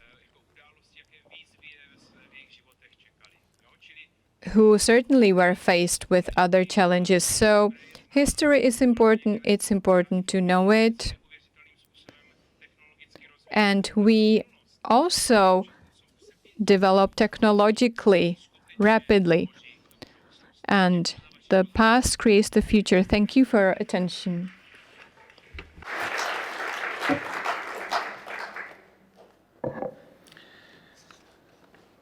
Děkuji velmi za tyhle. Thank you very much for these important examples and mentioning the necessity to communicate with the elderly. I will come back to the elderly later. Our young representative of Institute of European Democrats, Mrs. Luciana Lula. She is a researcher and communications professional with a focus on European Union and the Western Balkans. And her fields of interest vary from political parties, democratization, societies in transition, Southeastern Europe, of course, and the EU enlargement. Thank you for coming, and the floor is yours. Good morning. Thank you, everyone, ladies and gentlemen. And I feel that this part of the presentation and the agenda will lift the discussion more on a macro level. So building upon the claims and what our speakers before have shared, crises offer also opportunities, and maybe it's an opportunity to reinvent democracy for the European Union, and the focus is on the paper is also on the Western Balkans because of the transformative power that the European Union has in the Western Balkan. That being said, the paper has actually been written in 2022, so some statistics need to be updated, but the overall premises and the recommendations, I think, are still valid. And the most important for our conference here is to see it as a way and food for thought of what concrete actions can we take to actually start having this kind of discussions, not only on academic level, but have this action-driven research, and how we can contribute to improve and reinvent forms of democracy. So the presentation is structured. Doesn't work. Okay.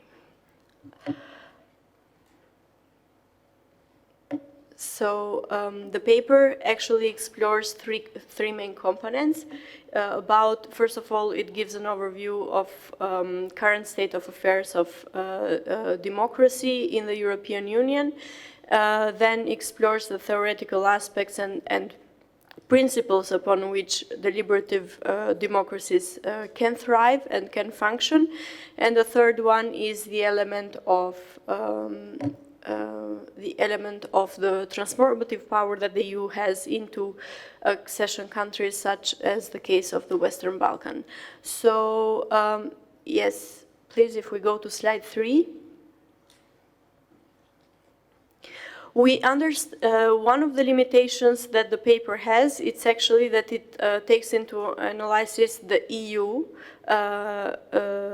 overall as union and its institution, and not the state of democracy within the member states. Nevertheless, we are aware that when we are analyzing the EU and the EU citizens, we also have the layer of national identities and the national voters. So it is perceived that the EU citizens that perceive their national democracies better, they rate the EU democracy poor, and the vice versa. So this gives space for action, because it builds upon also what Moravcik has claimed, that lack of salience and not lack of opportunities may be the critical constraint on European political participation. When it comes to deliberative democracy, the paper takes into consideration definitions of the Council of Europe, and there is a comprehensive report by the Council of Europe on deliberative democracy and the classification of deliberative democracy in the EU, starting from stages of simple information, which is not participatory at all, to consultation, which brings to participatory democracy, and then engagement and giving the citizens agency to their hands, which is the ultimate stage of deliberation. However, as other scholars have highlighted, there are a set of three main principles for deliberative democracy to thrive. If we can go to the next slide, please. Yes. So, first and foremost is that every citizen has to consider the other as an equal counterpart. That being said, that we come to a certain level of equalness among participants. So despite not agreeing on the views of the others, the stances that we are speaking here are on an equal level, and that is about accepting the other and accepting also the other opinion. The other aspect is that in deliberation, there is the others and the views have to be of free will. So the important element here is the free will. Nothing comes from force or implication by force. So what we are speaking here is a deliberative process of communication, of seeing the other as an equal, despite having different ideas, and being part in the process on free will. Otherwise, this does not work. And what we see here is that digitalization actually is an opportunity for deliberative democracy to thrive, and it's an opportunity for citizens to be agents of change in decision making, and by giving citizens the agency to discuss and agree on actions about policies and any public decision that will influence them. In addition to consulting, which is what majority of functional democracies, representative democracies, are trying to incorporate, at least in the European Union. So that being said, the paper is online, so for presentation purposes, it feels like there are three different components at stake, but there is an elaborate analysis that might sparkle some interest. But the third component of the paper and the presentation here is the transformative power that the European Union has to the Western Balkans. Maybe it feels like something as an outsider or something far in time, but if we are referring to the title of conference, Europe for Youth, it's a kind of reminder that the youth of Europe in the future are the children of the Western Balkans now. So one of the key elements of the research, and also that I wanted to highlight here, is the inclusion of the Western Balkan because of the role that the EU's conditionalities and the EU integration process has had and is having. Unfortunately, a lot of scholars agree, but also even politicians from the region and from the EU have somehow expressed, sometimes not very directly, that the EU integration has been stalled for the moment, and that has given rise to autocratic elements in the region.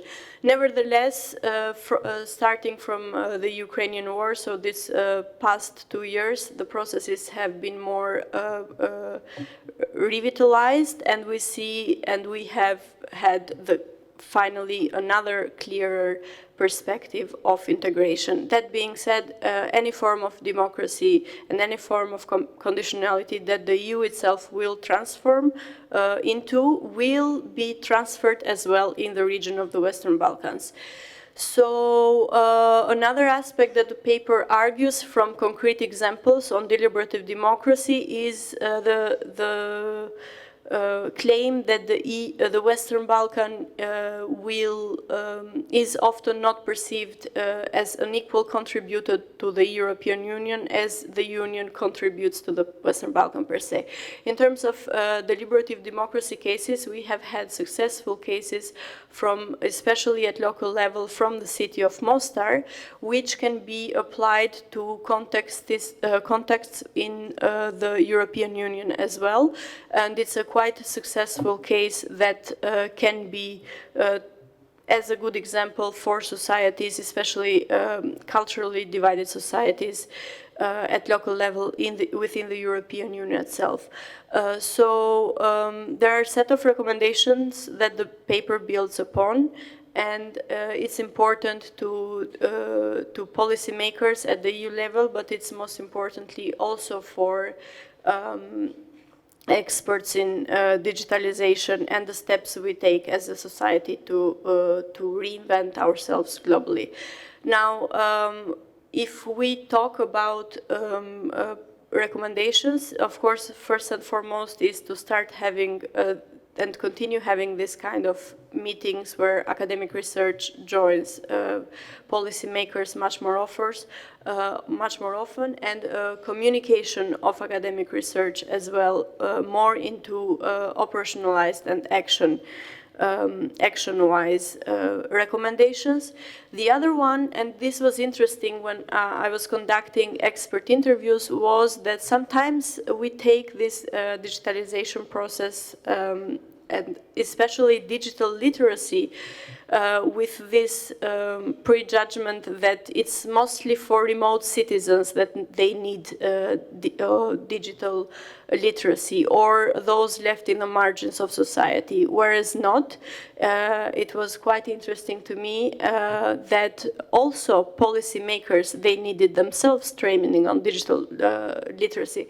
So those are some concrete steps that can build this platform of trust that can enable us to reshape the way we think and we participate, engage, and take actions into democracy. Because if we speak about digitalization, is a process, a transformative process that brings actually our traditional clashes and conflicts as a society into a virtual platform up there, where interactions and connectivity is faster, globally in outreach, and also cheaper if we consider classical ways.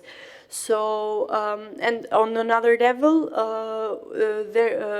of course, the other set of recommendation is dedicated to the Western Balkans integration into European Union, and most and foremost, it's the element that the Western Balkan citizens, current and future EU citizens one day need to be more integrated into participatory processes that the European Union itself is building alongside.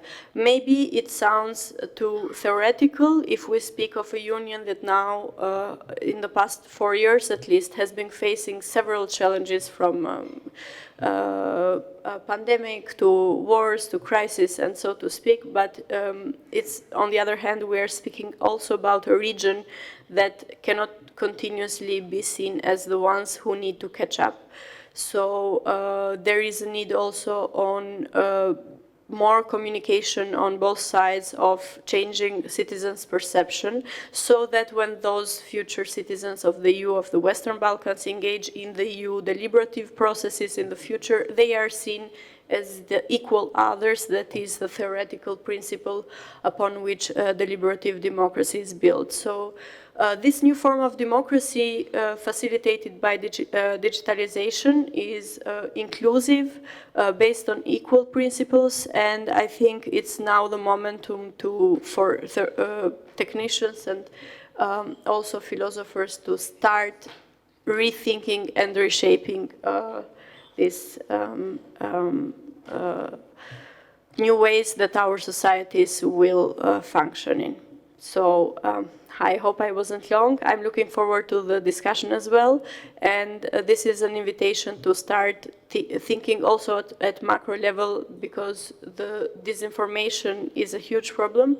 But if we continue, if we reshape things in power relations also in our societies, we might see it as an opportunity to rebuild and reinvent and also trust in democracy. Thank you.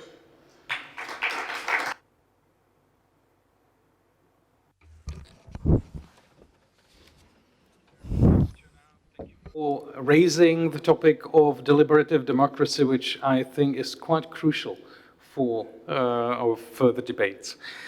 Dámy a pánové, posledním řečníkem. Ladies and gentlemen, the last speaker on this panel, before we start the discussion with you, is Mr. Petr Gongala. I have mentioned the question of seniors. My parents are seniors as well, and I'm always looking for information to be able to confront their information. And I use fact-checking. I very often use the fruits of the server Demagogue CZ, represented by Mr. Gongala. He's the coordinator of Demagogue CZ. He works at the European Digital Media Observatory, SEDMO. I hand over to you. Thank you.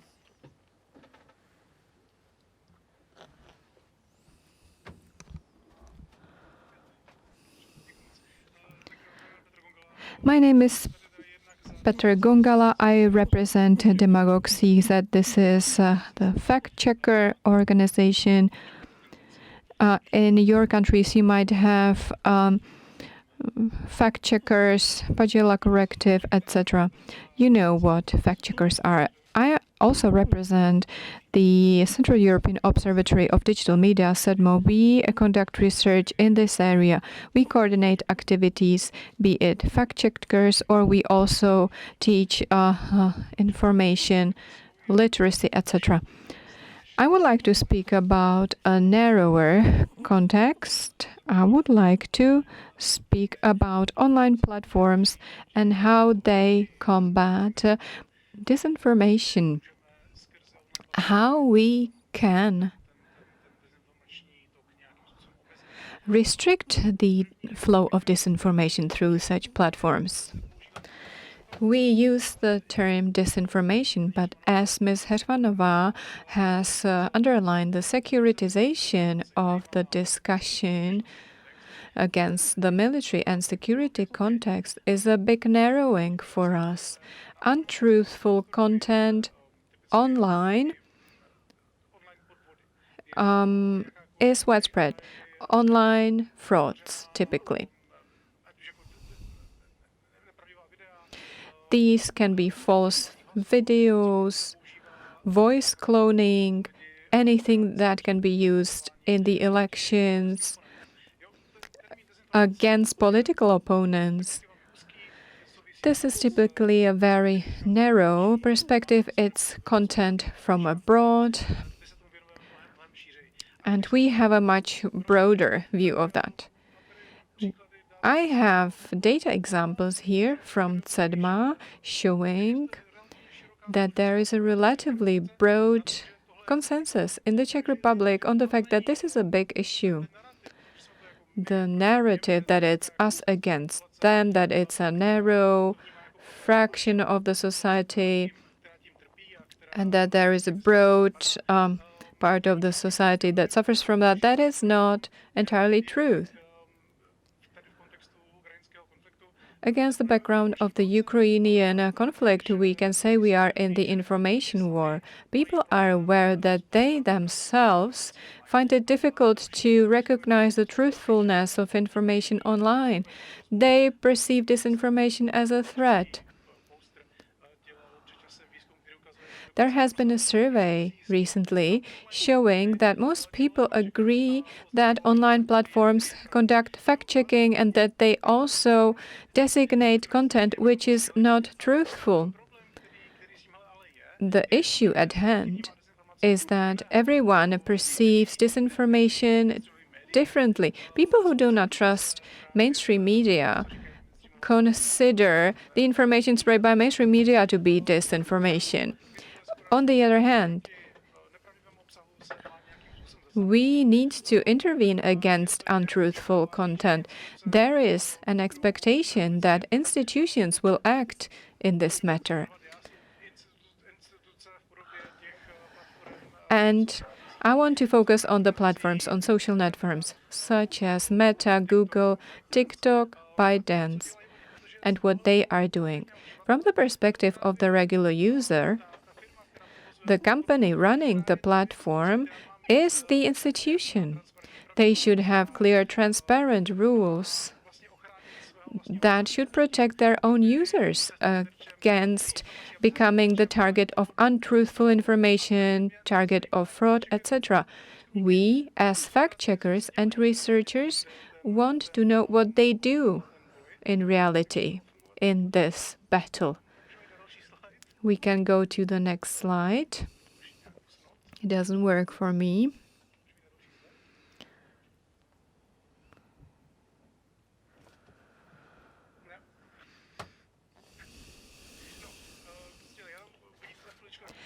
In a while, you will see a list.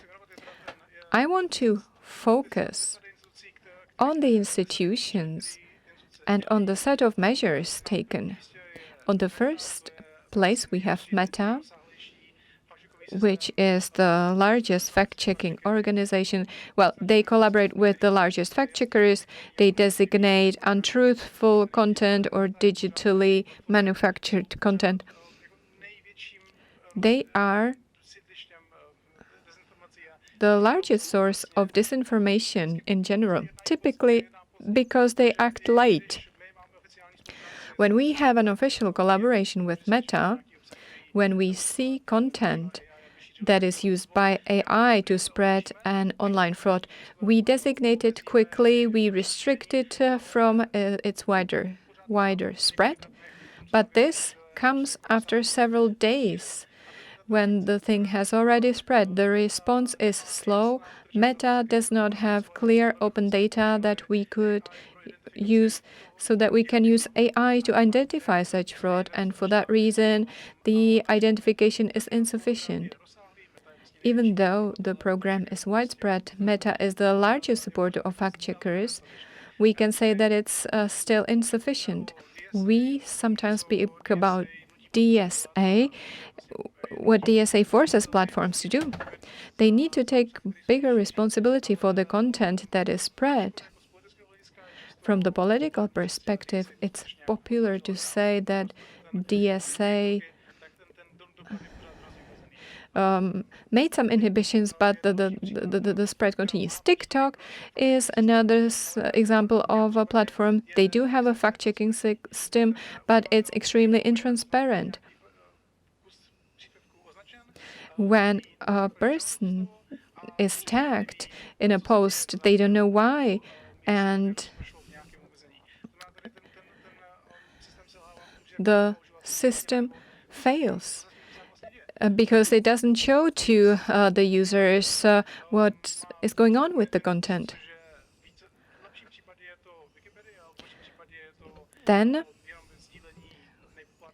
there are examples such as Wikipedia, or then there is Google, YouTube. They don't have fact-checking systems. They don't support fact-checkers. They only support organizations fighting disinformation, but they don't conduct any fact-checking in their platforms. Telegram is one of the largest sources of disinformation. This is the space where content of Russian stakeholders is generated. So Telegram does basically nothing. When I sum it up, the issue lies in the fact that we do have some measures, but the expectations of the public from the institutions are not met. There is no clear transparency. Users don't have a clear control over what happens to their content, or when their content is tagged, they are restricted but don't know why. Social networks increasingly become a place where individuals and businesses conduct their business. When someone intervenes against you without any justification of that restriction, then this further supports mistrust against these institutions and against fact-checking or anti-disinformation organizations. I want to say that what the platforms do is still insufficient. From our perspective, the problem is that the response is late. When fact-checkers identify contact, it already spreads on a wide scale. When they intervene, it has already spread. It's clear what's necessary. As regards the platform, they need to respond much faster. They need to intervene when the content starts to spread. And the issue lies in the fact that the platforms respond through automated systems. They respond quickly, but in a very stupid manner. YouTube restricts content based on simple symbols, for instance. They will not make restrictions based on the content, based on the message appearing in the content, but just based on some superficial evaluation. For instance, when you do historic videos, you cannot portray swastikas.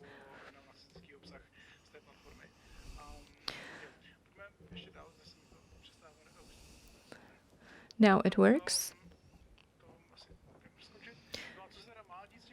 So what is supposed to happen to these platforms? They should respond quickly and based on some smarter parameters, based on existing databases of fact-checking, based on content analysis, not on some superficial elements of what could contain this information. They should be transparent. The big issue is that we have created a large fact-checking structure in those large platforms, but the regular user doesn't know what happens to their content. Their content gets tagged by fact-checkers, but they don't have any contact details.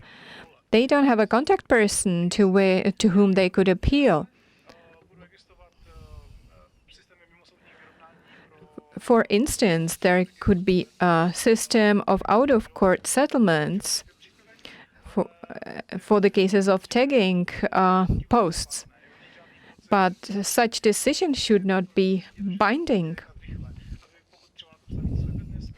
When you run your business online, you shouldn't be restricted. And at the same time, data needs to be transferred. We need to use the tools that are used against the users. AI-enabled tools for data analysis, so that we can respond quickly, so that the platforms can intervene quickly against the content that spreads quickly. And we need to be clear partners for the platforms. We can be their telephone number they can contact when they want to act against disinformation in their platforms. We need to do short videos. This is what the fact-checkers and disinformation scene practically doesn't know. We are older, but TikTok and platforms for short videos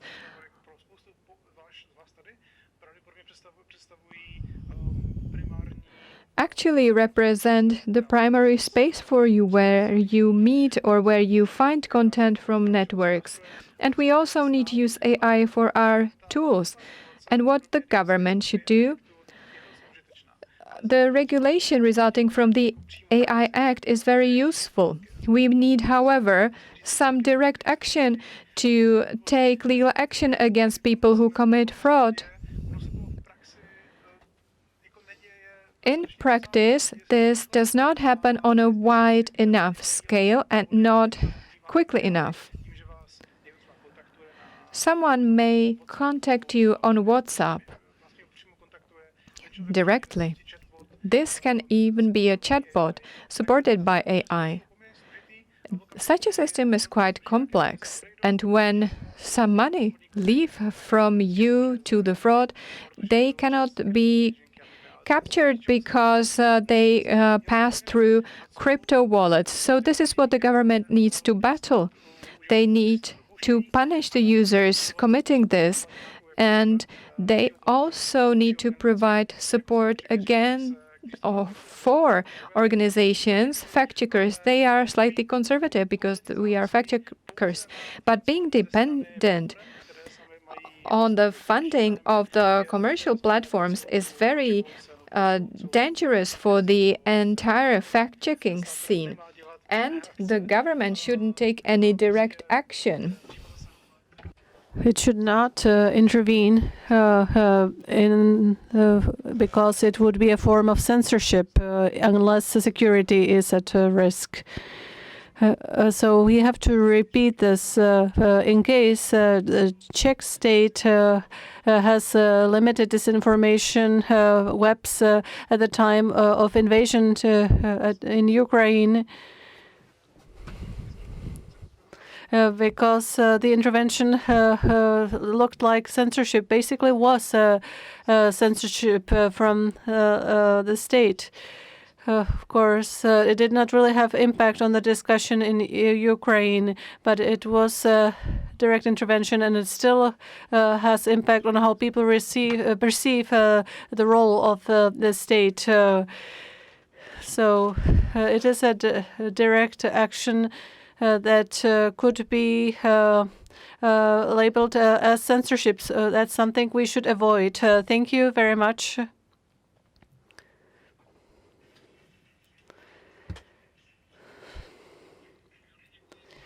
I would like to thank Petr Gongala very much. Now we should finish this block. However, it is important to have at least a short discussion. I already have two participants. I'm glad that Senator David Smoljak is among us, and I know that he also deals with this subject. So would you please spend just a few minutes with us, 2 or 3 minutes? The floor is yours. Thank you for the floor. I would like to welcome everyone. I would like to respond to what Mr. Gongala was saying from Demagogue CC. Some people may complain that their content was removed illegally. We have a national coordinator now already, which is a service. It's from the Czech Telecommunication Authority. And the person whose content was removed can turn to the authority, and they will address this issue. Also, illegal content can be reported to this national coordinator. We do have a national coordinator now. However, we don't have an empowerment law for him. So that's already such a tradition in this country that things are not always done completely. So the Parliament already also has to adopt an empowerment law for him. It was just a short comment on what was said before. Otherwise,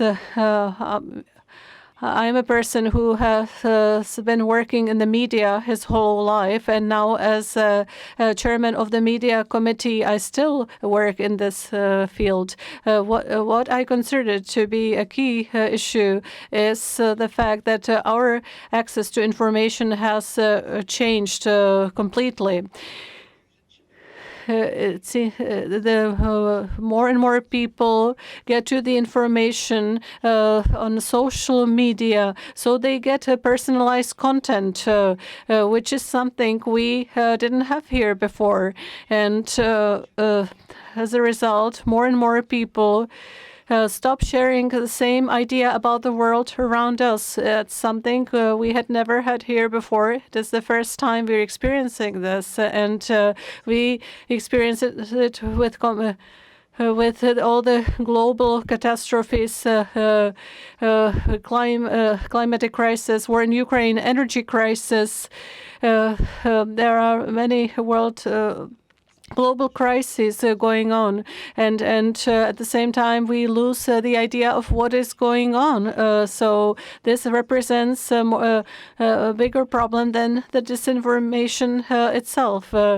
The difference is that nowadays it spreads exponentially, and we cannot work with it together because each of us is closed in our own bubble, and our colleagues have their own bubbles. The experts call it epistemic crisis, which is a crisis of knowledge, and this represents an unbelievable stress for the citizens, and for them it is a big relief if they find a simple explanation, often a conspiracy explanation, which helps them put all of these perceptions in some kind of structured structure. How to fight this? Media education is important. Education in general, of course, is very important. However, it has shown that when sociologists and other experts do analysis, they say that education does not really play such an important role in this. What does play a key role in this is the trust of people, trust in the state, in institutions, in the fact that their lives make sense. So if I should talk here on behalf of politicians, what can we do as politicians nowadays?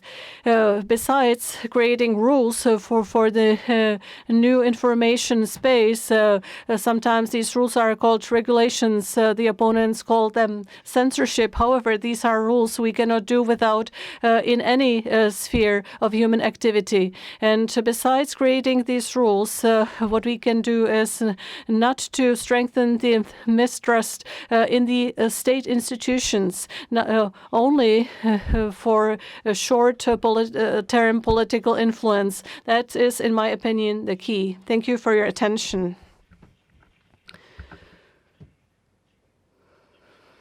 Thank you, Senator.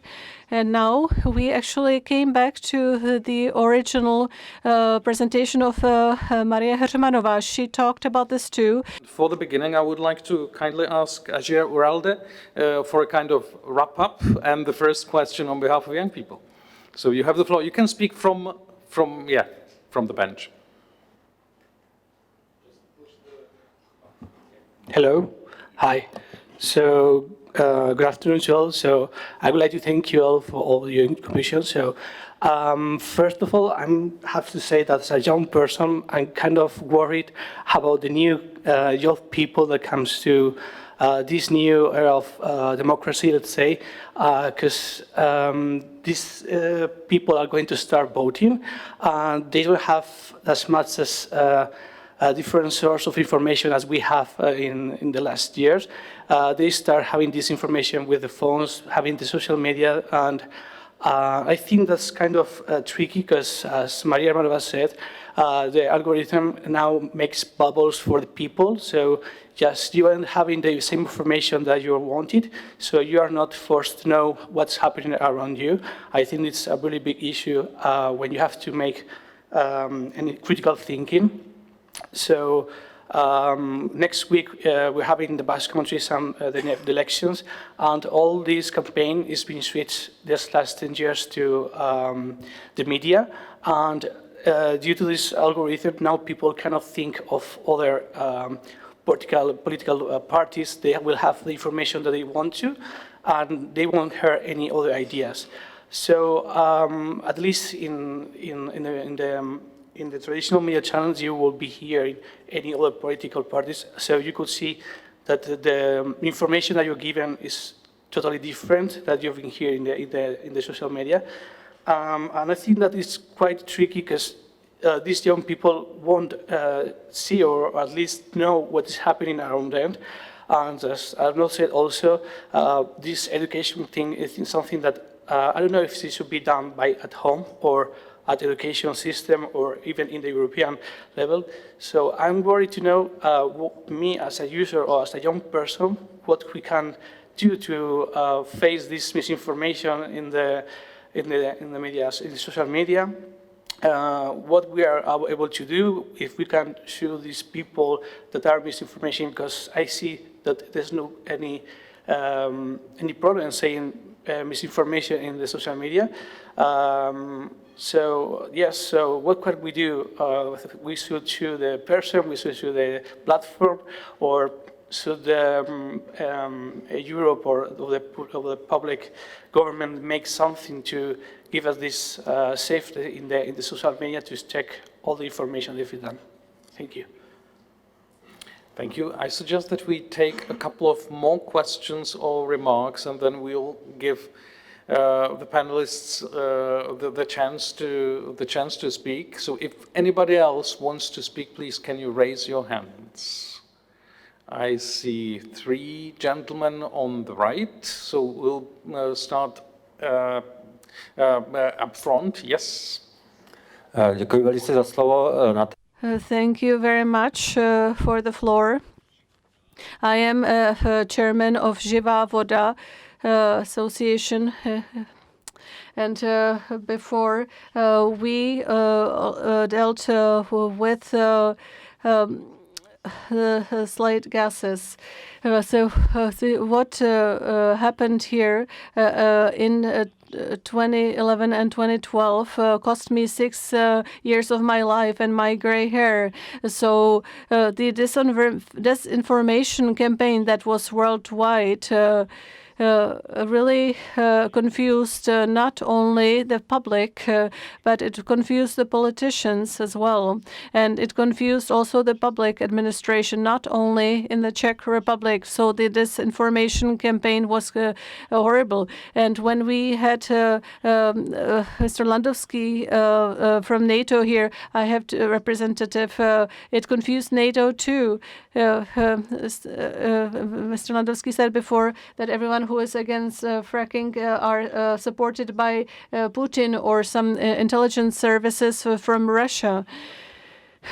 Nobody has apologized for this until now, and I can guarantee you on behalf of our NGO that we have tried to battle the disinformation also spread by the Czech press agency, for example. It had nothing to do with Russia. We did this in our free time. We saved water for 1.9 million people in the Czech Republic as a result. Thank you very much. Provoking remarks.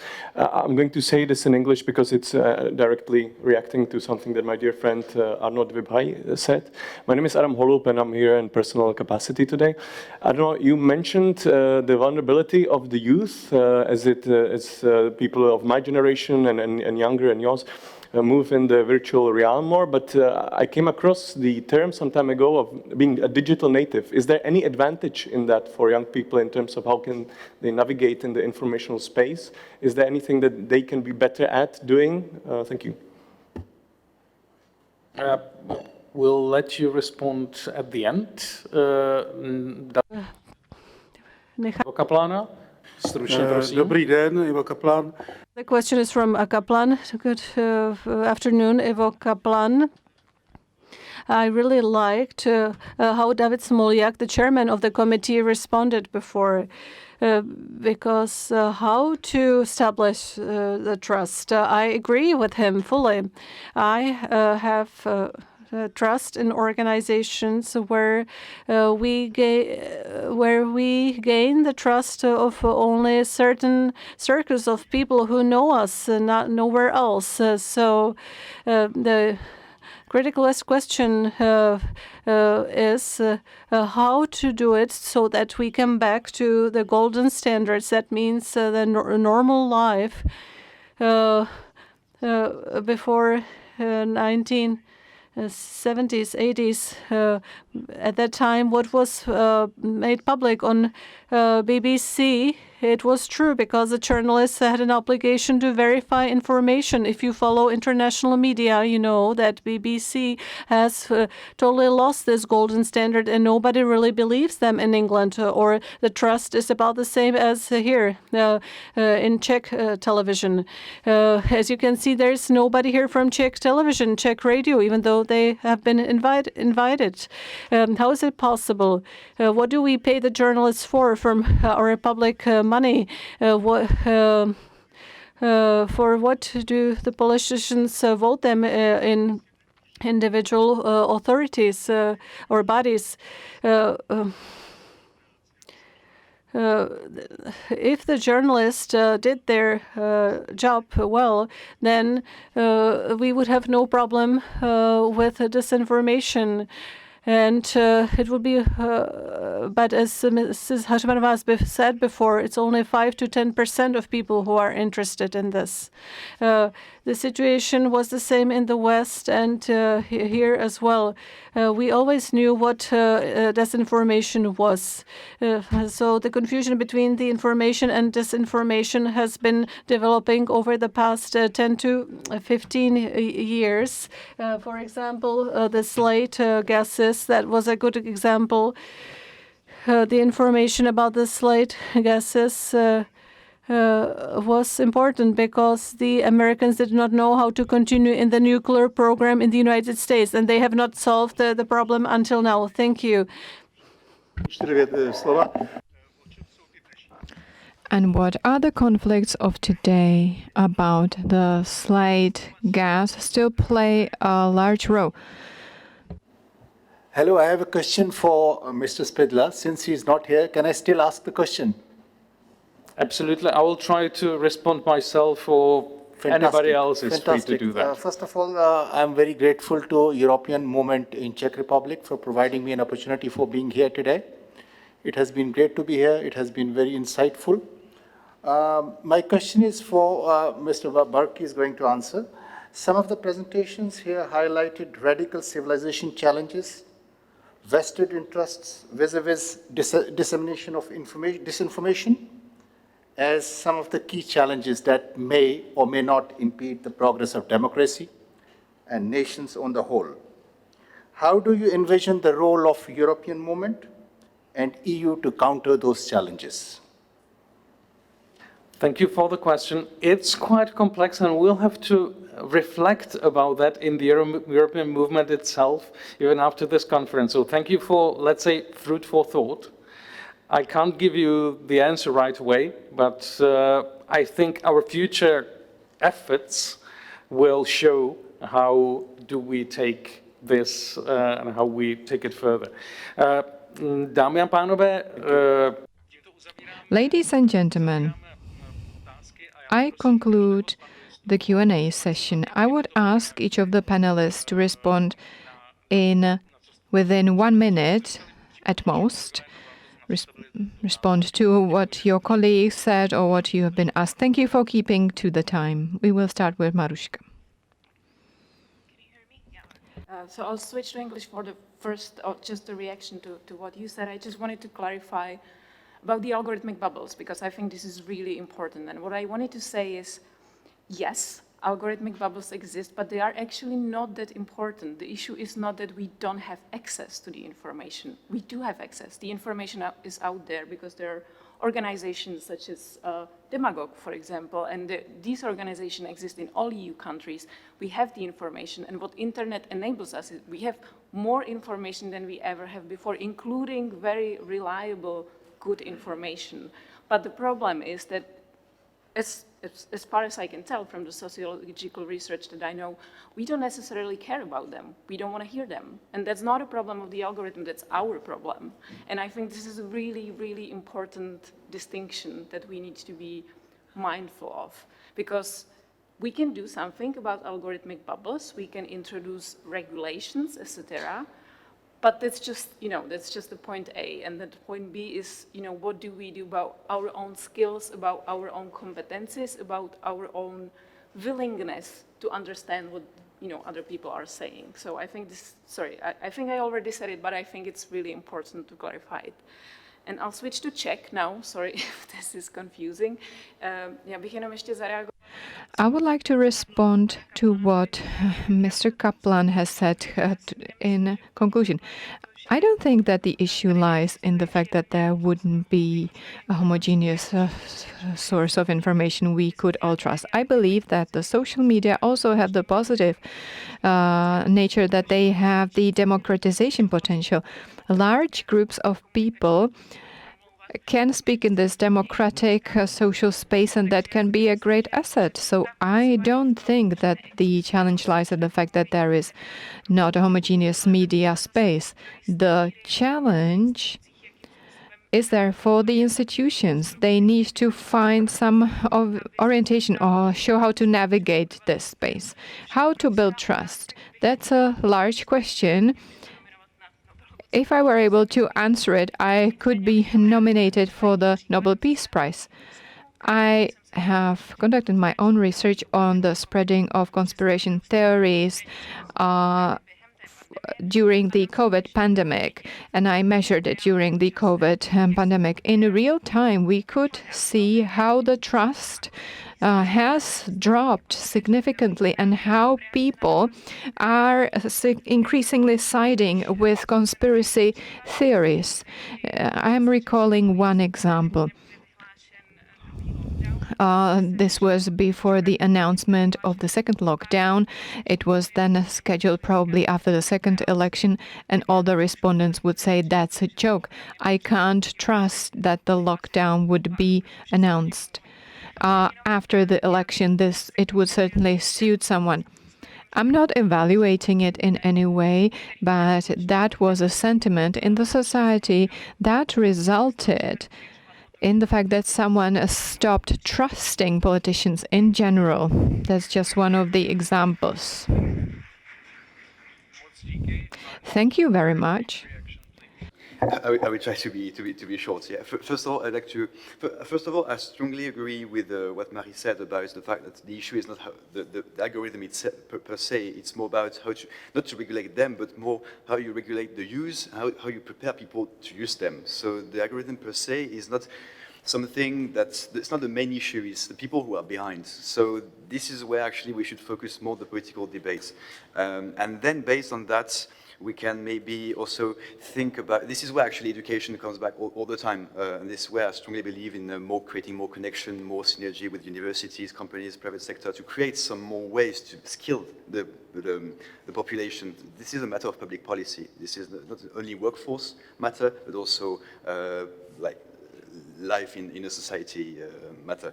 So that's my first point. So then we have to come back to the good reflex, who is talking to me? Who is talking to me? So that's the first step to deal with algorithm. That's a matter of education. And then maybe we can also regulate somehow the use of algorithm. I don't know, like limitate the amount of, when you click on something, limitate the amount of accounts that will come to you thanks to the algorithm. Like, for example, limitate the amount of profile you can follow. So it reduces the risk of bubble, but again, it's about kind of censorship and restrictions. So are we able to reduce liberty or not? So that's a huge question. I don't have the answer right now, but that's something we can debate later. So where is the freedom in that question?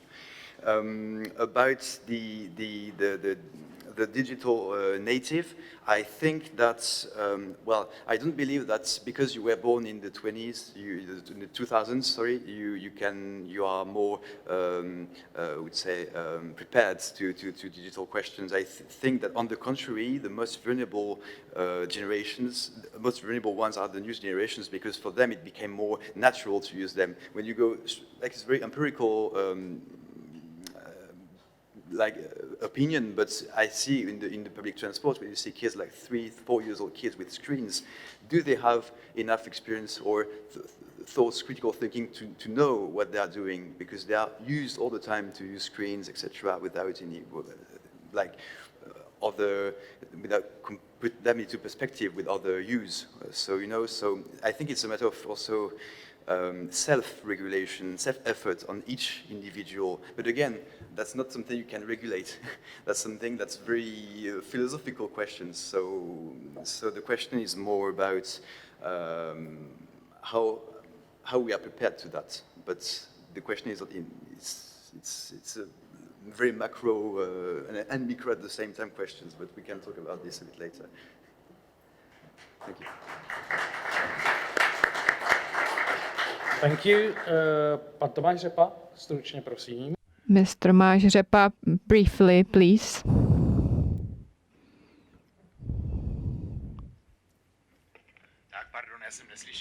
Sorry, I didn't hear, so I will reply in Czech.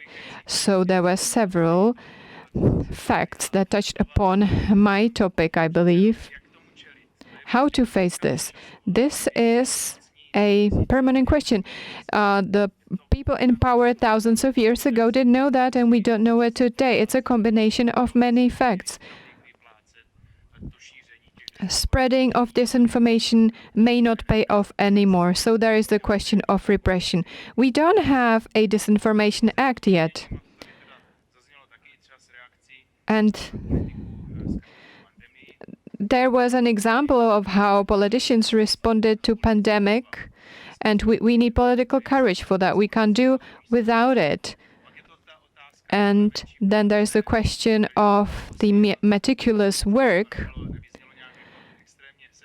I hope this didn't come across as extremely egocentric. I gave a specific example at the level of the associations. What do they develop? It's a combination of a non-profit sector and a university. They must communicate, they must cooperate.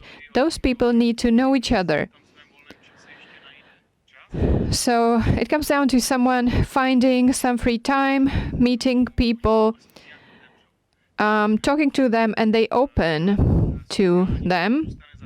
And we need to maintain the social dialogue. When the social dialogue is maintained, any disintegration of the society can be avoided.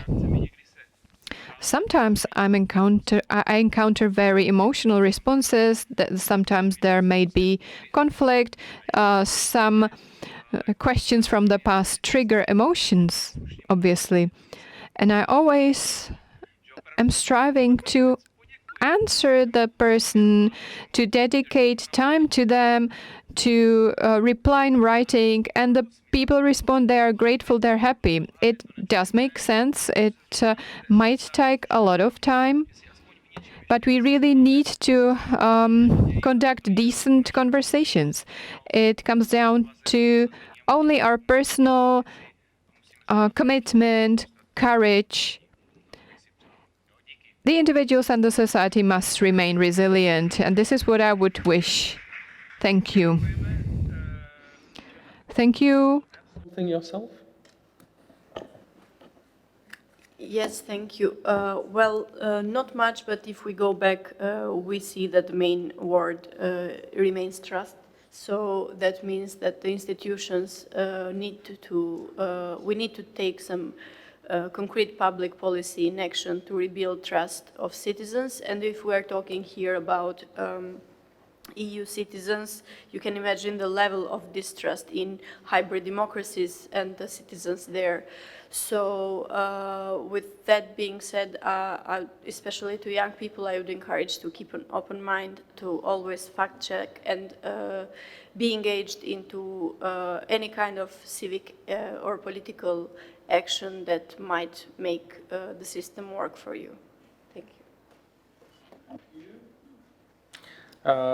Last but not least, Petr Gongala, pokud chcete něco dodat, je to vaše. The floor is yours if you wish to add something. I would like to respond to the question of trust. I believe that you may have trust initially, and you can only lose trust. There is a cognitive dissonance between the fact that we perceive the loss of trust towards institution and we perceive it as a sociological problem, and we don't see that the institutions actually have earned it in time. The loss of confidence, for instance, in Congress is justified. And in the Czech Republic, Ms. Hermanová mentioned how the government or the parliament has responded in the pandemic, how absurd it was, how chaotically or how chaotic the implementation of measures was and rapid. And so the society didn't know what to expect, and then logically trust is lost. The trust needs to be maintained, fostered in the long term, and the police in the Czech Republic is one of the examples or one of the institutions doing good work. They must avoid scandals, they have to do good work, be transparent, open.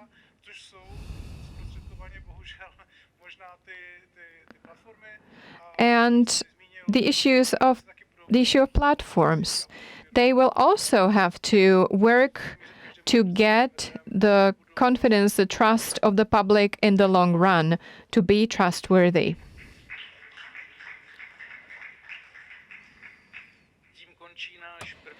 We are concluding our first session, our first discussion. I would like to invite you to lunch that is offered to you in the lobby.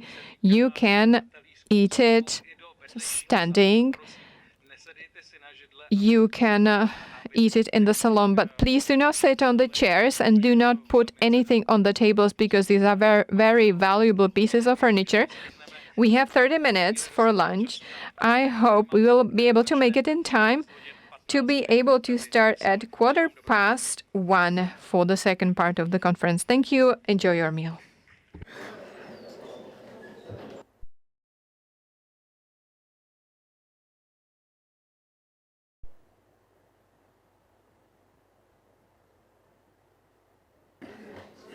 Welcome back.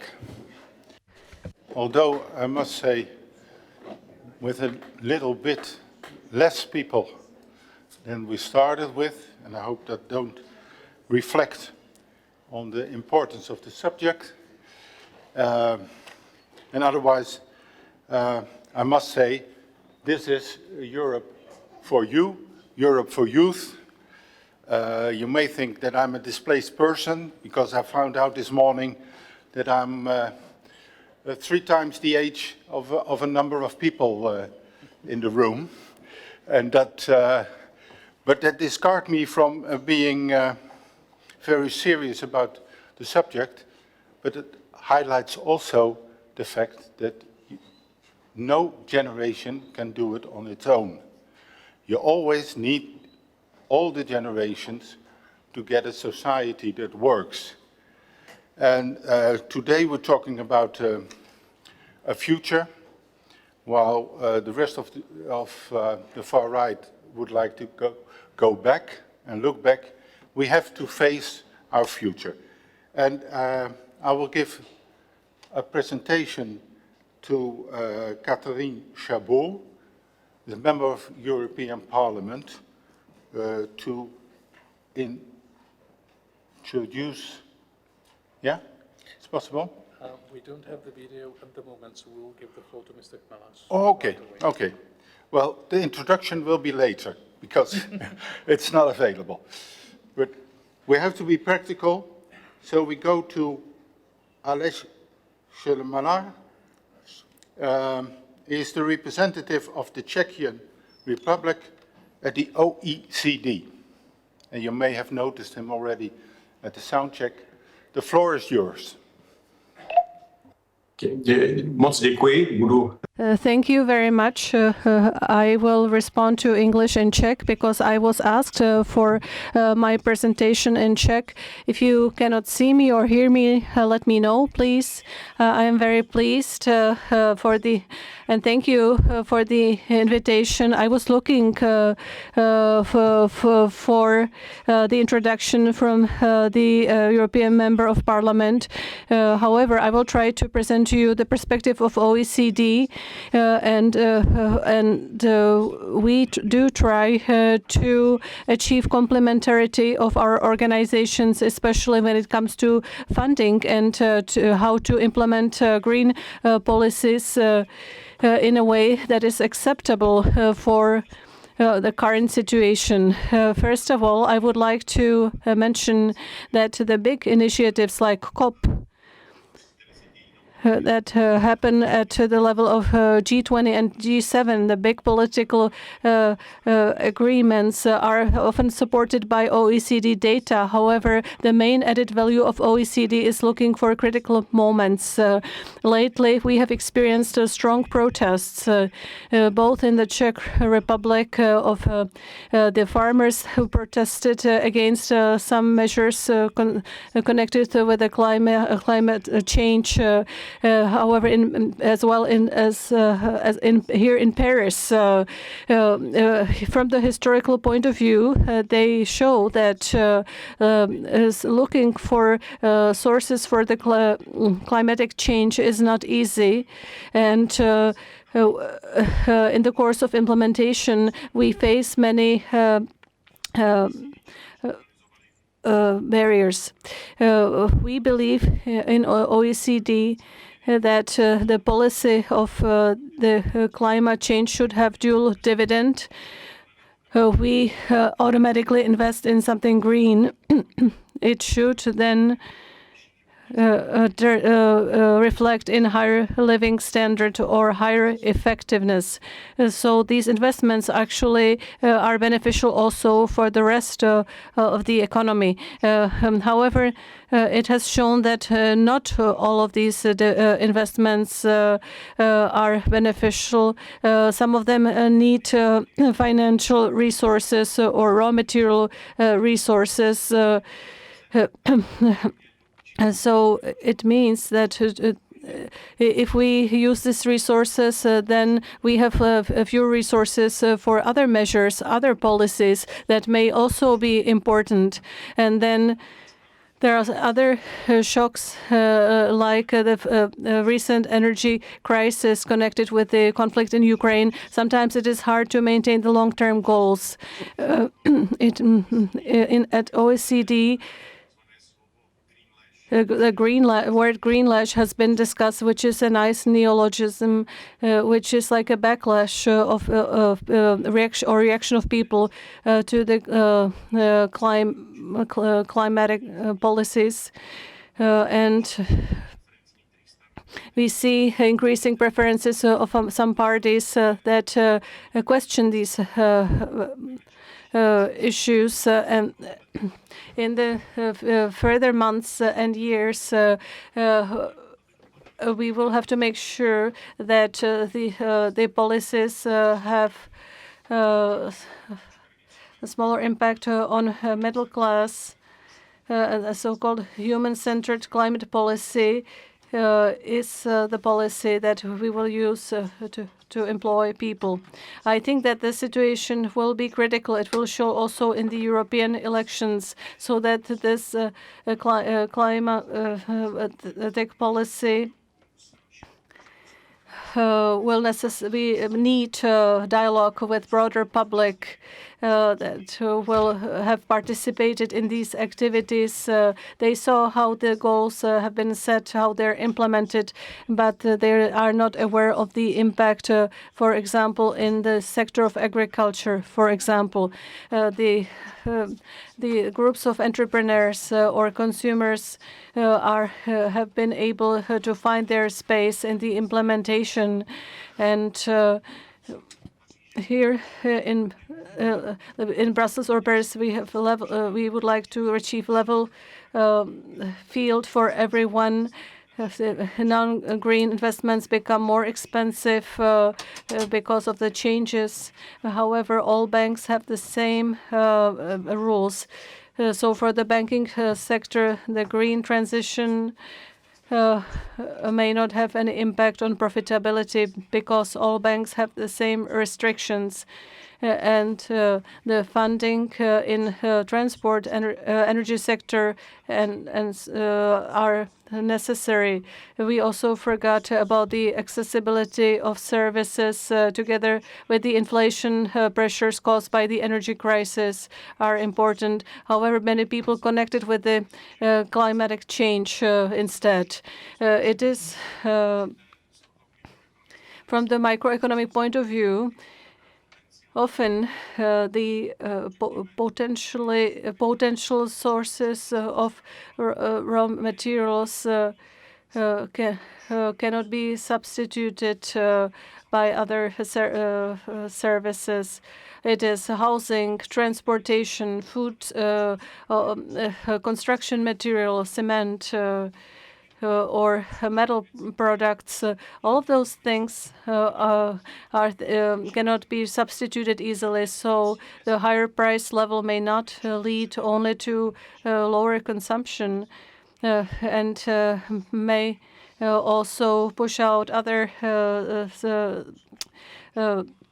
goods or services, which has an impact on the living standards. To simplify this, if a middle-class person has to pay more for food, for transport, then he will have to forget about vacation, for example, because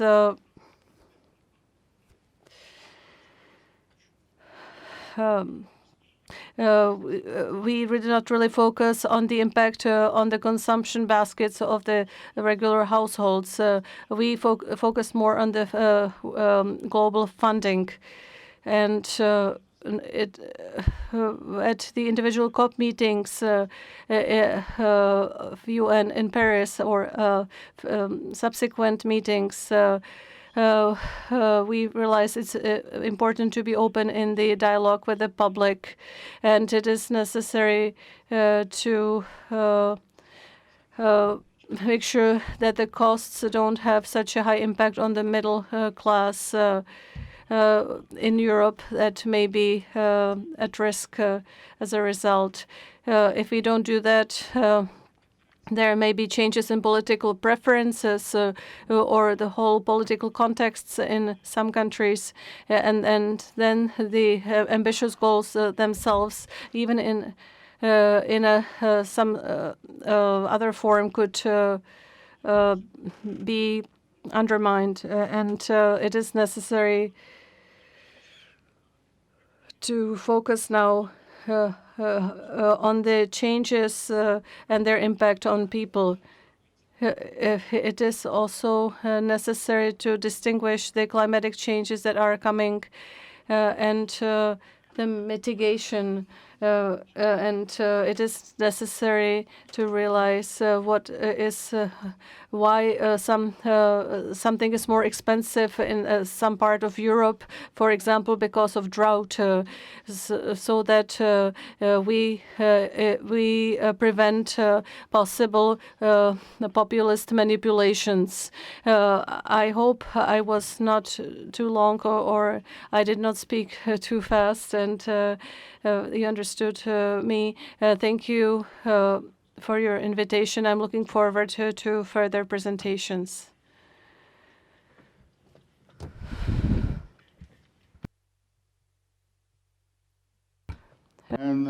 sure you stay with us for some questions maybe rise later. Then I give the floor to Eva Morel.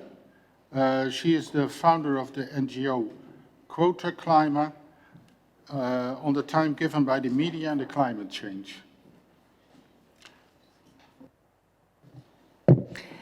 Hello, everyone.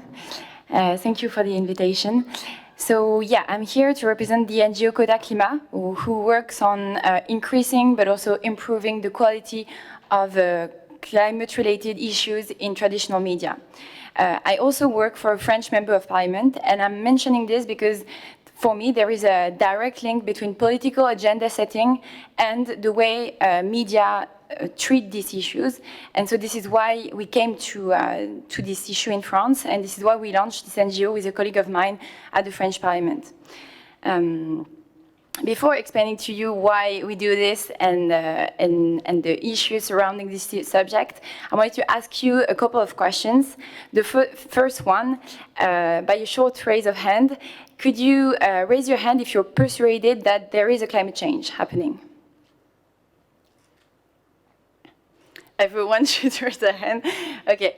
And the second question is, could you raise your hand if you're persuaded that this is from human influence? Okay, so this makes you not representative at all of the general opinion regarding this subject, because to give you a quick overview of the situation, in the Czech Republic, 50% of the population doesn't believe in those two things. In France, it's 40% of the population, and across Europe, it's varying from 25 to 40% of the population. This is extremely preoccupying because the science is unequivocal at the international level. There is a climate change happening. It's 99% sure. And so the question is, why is there so much distrust from the general public regarding the climate science? We think that the traditional media are partly responsible for this. For two reasons. The first one, because the quantity of environmental information in the media is really low. In France, it's varying from 1 to 3% of the traditional media coverage. In the Czech Republic, we calculated it, it's 1% of the media coverage.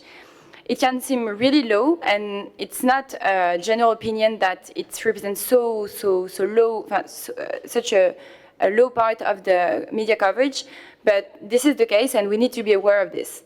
The second thing is that the quality of information is also really preoccupying. We treat specifically the consequences of climate crisis, but not the causes, not the solutions.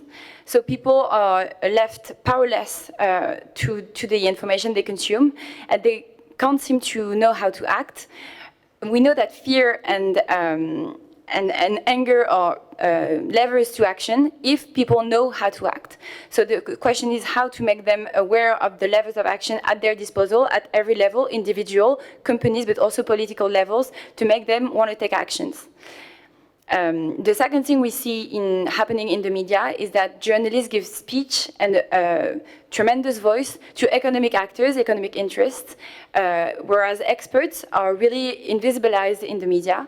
And so we see facts treated as opinions, whereas we should set a strict frontier between what is can debate upon, meaning what solutions we should implement in every sector to tackle climate change. And maybe the third thing I wanted to illustrate the way the quality of information isn't at the level we should expect it to be is the fact that the visual representations of what's happening are really poorly diversified. So what we see is really distant figures of what is happening. For example, I think we all have in mind the white bear on its high flow in the Arctic dying over there, but it's not really close to us, and so we don't know how it affects our way of lives, and so the threat is perceived as distant and so not preoccupying to the general population. The way the media could act toward this, if, for example, illustrate how it impacts everyday lives. Even in European countries, we know that the European continent is warming fastest than every other continent on the planet, and so we should be able to perceive this in the traditional media. The reason why we focus on traditional media is because if we see that this is a problem, we also see that they have the solutions in hand. In the IPCC report, so International Panel on Climate Change, it says that traditional media, print and broadcast, frame and transmit climate change information and play a crucial role in shaping perceptions, understanding, and willingness to ask. And so if we harness this in the good direction, we could be able to implement drastic change. The thing we want to avoid by not doing this is the situation we see actually happening today in the US, where climate change has become an identitary opinion people hold dear, as for example, it is to be pro-life or pro-choice. And we wouldn't want the climate science to polarize the society as it is doing in the US, in Europe. So this is why we want to act towards this issue. We think it's really urgent, and it is a policy gap at every levels. So Quota Climat is based in France, and in France we're trying to implement a regulatory framework to tackle this issue. But at the European level, when we talk to actors working on disinformation, actors working on climate change, actors working on social media regulation, no one is talking to each other, and so there is really this gap that we need to address rapidly because, as I said, this is a big threat. What we do at the citizen level, so we heard a lot of things this morning regarding how the citizens could act at their level to be more aware, to train their critical thinking, to consume the information in a really educated manner. What we see is that we're doing this at our level. We can implement a bit of change, but regulation is also a part of the picture, and this is where maybe my voice will be dissonant from what we heard this morning, is that we think we need to have basic rules, basic guidelines to ensure that the quality of information is enough to make citizens want to act at their level. We can't expect every citizen, with every information they have, to be able to counter really powerful forces coming from economic spheres, but also political spheres. So this is why we need to, we think we need to implement regulations. In France, our citizen group is working, as I said, on building a regulatory framework to give competence to the media authority, regulation authority, to regulate the quality of information, but specifically to pinpoint where disinformation is happening, and this is happening a lot, and to be able to sanction the media when it does. We also produce data to be able to objectify what we're saying, because observations that are so grave need to be supported by facts. So we built an observatory that can compute the percentage of the volume dedicated to climate information in the French media, and trying to implement this at the European level. We also are able to see, when we talk about climate in the media, to what extent we cover certain sectors, for example, the energy sector, the agricultural sector, and to what extent some sectors are completely under the radar. And this is particularly the case for the agricultural sector, for example. We saw with the agricultural crisis in the last months in many countries in Europe, it was really hard to make the link between agricultural transition and concrete advantages for the farmers. And we see that this is more and more difficult for journalists to make this link. And so the direct effect is that no one talks about it. And it translates into a low political action at every level regarding this sector that is really lagging behind every other sectors regarding the climate transition. And so, so the first thing I said was creating this regulatory framework. The second thing, creating data that can objectify what we're observing at the individual level. And the third thing is to exert our citizen power, to exert pressure on different spheres that create everything that I was saying is happening regarding the low quantity, the low quality, and disinformation. And so what we do is every day in France, we publish on our social media the different analysis regarding the way certain media treat or don't treat climate issues. And what we see is this citizen action is bearing fruits, because media are more and more preoccupied regarding the quality of their information. It translates into media taking charters inside their own companies to have more editorial engagements regarding this issue. And I think the bottom line of this is when you create a reputational risk regarding the fact that disinformation is accepted, then it enhances the standards and make them want to act more rapidly. So this is the third level of action. What is happening in France, I think, could happen everywhere else in democratic countries, because, of course, our citizen capacities to act are more permitted in France than other places in the planet. But I think the bottom line of this is we need to be aware this is an issue, because otherwise greenwashing from company is going to perpetuate its course. Otherwise, political action is still going to be hindered by the fact that it doesn't create visibility for political leaders when they take green engagements. And so we need to create this, we need to leave this impunity in which political leaders, when they don't act regarding climate change, are not, it doesn't cost them anything when they go to traditional media. Journalists don't ask them so many questions, and so for them it's okay to perpetuate the status quo. And maybe the last thing is to show that when citizens act, it can really bear its fruits. And so this action shows that citizen mobilization regarding the media, which could be seen as a out-of-reach actor, is in fact possible. So what we're doing is to reinforce this action in France. I talked to many of you regarding the ways in which this could be perpetuated in other national contexts. I think the Czech Republic could be a good example. We acknowledge that there is also issues regarding the ways in which we can balance traditional media regulations with social media regulations, not to create too many competitions between the two, and not to diminish the power traditional media can have on the public debate. But yeah, we think it's bearing its fruit, and we will continue doing this for the next years. Thank you.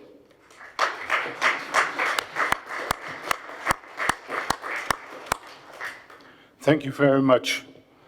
I do remember someone on the French television blame it on the World Economic Forum that there were large forest fires in the southwest of France. And it was all part of a complot. We now go back to the beginning, not of the world, but of this that part of the program. So the video of Catherine Chabot, member of European Parliament, is ready. Yeah. Big thank you to the Institute of European Democrats and the European Movement in the Czech Republic for organizing this important event together with the Young European Democrats and the European Institute Renaissance. My sincere apologies for not being among you today in Prague. I love this city. Before I was a member of the European Parliament, I was a journalist and sailor. My commitment to the ocean precisely comes from the observing pollution and all the pressures on the ocean, but also from understanding that the ocean is our future and realizing that all the richness it brings to humanity. As you are aware, the ocean plays an essential role for life on Earth, sustainable development and food security. This is what I am promoting, in particular with the Ocean and Climate Platform that I co-founded in 2014, to make the ocean's voice heard in climate negotiations. This is also what I push for at the European Parliament, where I try to make these issues more visible within 3 committees: environment, fisheries and development. This topic also concerns you in Prague, because even though there is no Czech coastline, the ocean still provides half of the oxygen you breathe. Moreover, adverse impacts on the ocean come from our activities on land, whether we're in Krakow, Prague or Lisbon. You are asking me to talk about the climate, but I will take a step back and cover both the climate and the ocean from a European but also an international perspective. Europe has a major role to play in international negotiations. Indeed, the EU is the world's largest maritime area, and the ocean is the main reason why humanity enjoys a stable and viable climate. To achieve carbon neutrality, it is crucial to protect and restore our terrestrial, marine and coastal ecosystems in order to preserve their natural capacity to absorb carbon. These objectives and the ecological transition as a whole cannot be achieved without solutions based on the ocean, the primary climate regulator on which our survival depends. One of the responses to climate change lies in nature and ocean-based solutions. For the first time, this idea was included in the final declaration of COP28. Not exactly the first time, but it was very important in Dubai. And I was able to participate in December in this COP, and which has been characterized by a permanent duality between ambition and reluctance. During the COP, there was a lot of pressure to reduce the ambition of the text on the grounds that phasing out fossil fuels would lead to humanitarian crisis. But the humanitarian crisis is already taking place. It's a climate and biodiversity crisis, climate-induced displacement, food crisis, natural disasters, and rising sea levels.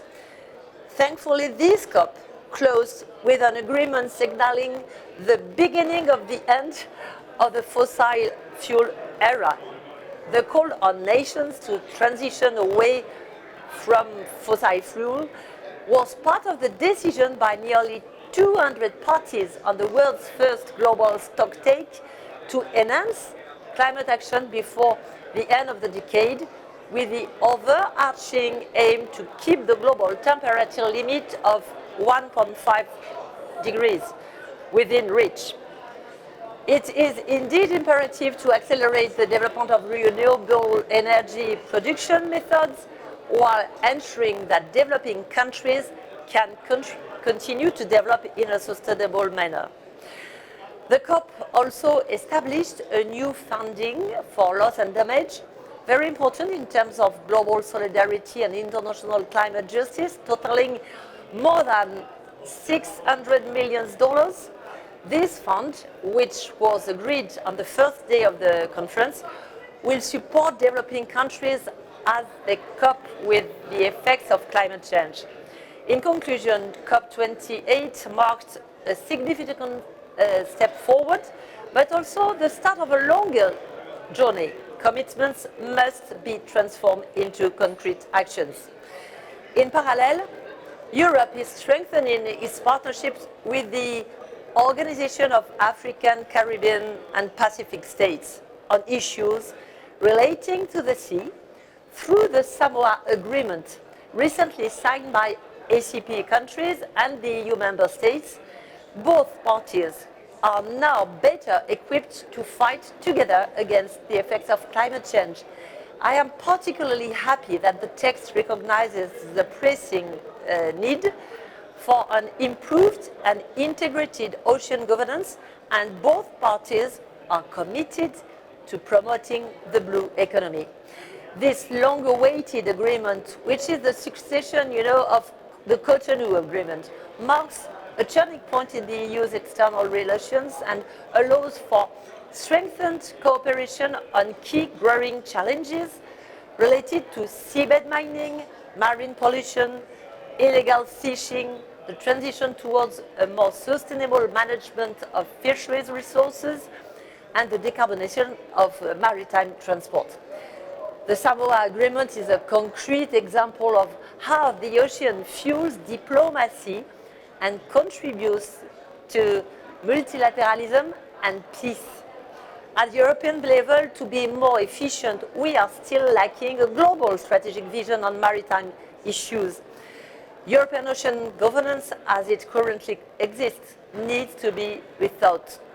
A first step would be to moving away from a siloed vision towards a systematic and ecosystemic approach to the various maritime issues and challenges. Throughout all my mandate, I have therefore been pushing for a better consideration of the Ocean Biodiversity Climate Nexus at the European Parliament. For its implementation to be efficient, we must build upon Sustainable Development Goals, which promote an integrated vision and should guide all our public policies. Another important point, the EU has exclusive competence for the conservation of marine biological resources. Let's make the most of it, notably through the 30 by 30 objective agreed during the COP15 on biodiversity to protect 30% of the world's terrestrial inland waters and coastal and marine areas by the year 2030. The EU has committed to achieving the conservation and sustainable use of oceans and marine resources as identified in SDG 14. Together with partner countries, we have the capacity, potential, and responsibility to develop sustainable fishing and aquaculture practices. And the transformation of the fisheries sector also involves sustainable fisheries partner agreements with the third countries, which truly benefits local fisheries and coastal communities on the ground. There can be no systemic vision without large-scale awareness raising among citizens across the globe, and we need a blue deal in the Green Deal. The introduction of specific education and scientific programs on ocean issues and the organization of events such as this one today are therefore crucial and should be encouraged in all member states. The UN Ocean Conference organized by France and Costa Rica in Nice in June 2025 is an exciting opportunity to turn European citizens towards the sea. Let's remember, the ocean is our common good, and it is our individual and collective responsibility to ensure its regeneration. Thank you very much. First of all, a big thank you to the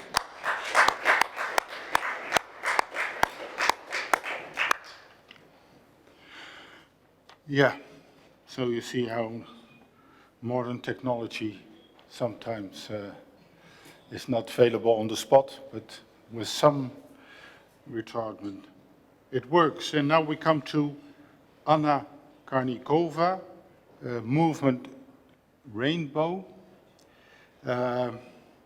She's the chairman now, but she has also a sustainable past, I believe, from the summary. The floor is yours. Děkuji moc. Thank you very much. I am the director of Hnutí Duha, which is part of the Friends of the Earth Czech Republic, which is in the network of environmental organizations globally. As you mentioned before, I worked for the Czech government, for the Prime Minister Sobotka, so this is my background. I would like to present you two theses here. The first one is the fact that the growing pressure on fair transformation shows that we celebrated the social state for so long, and now we don't have enough resources. I will explain later. And another thing is connected with what Aleš Chmelař was saying.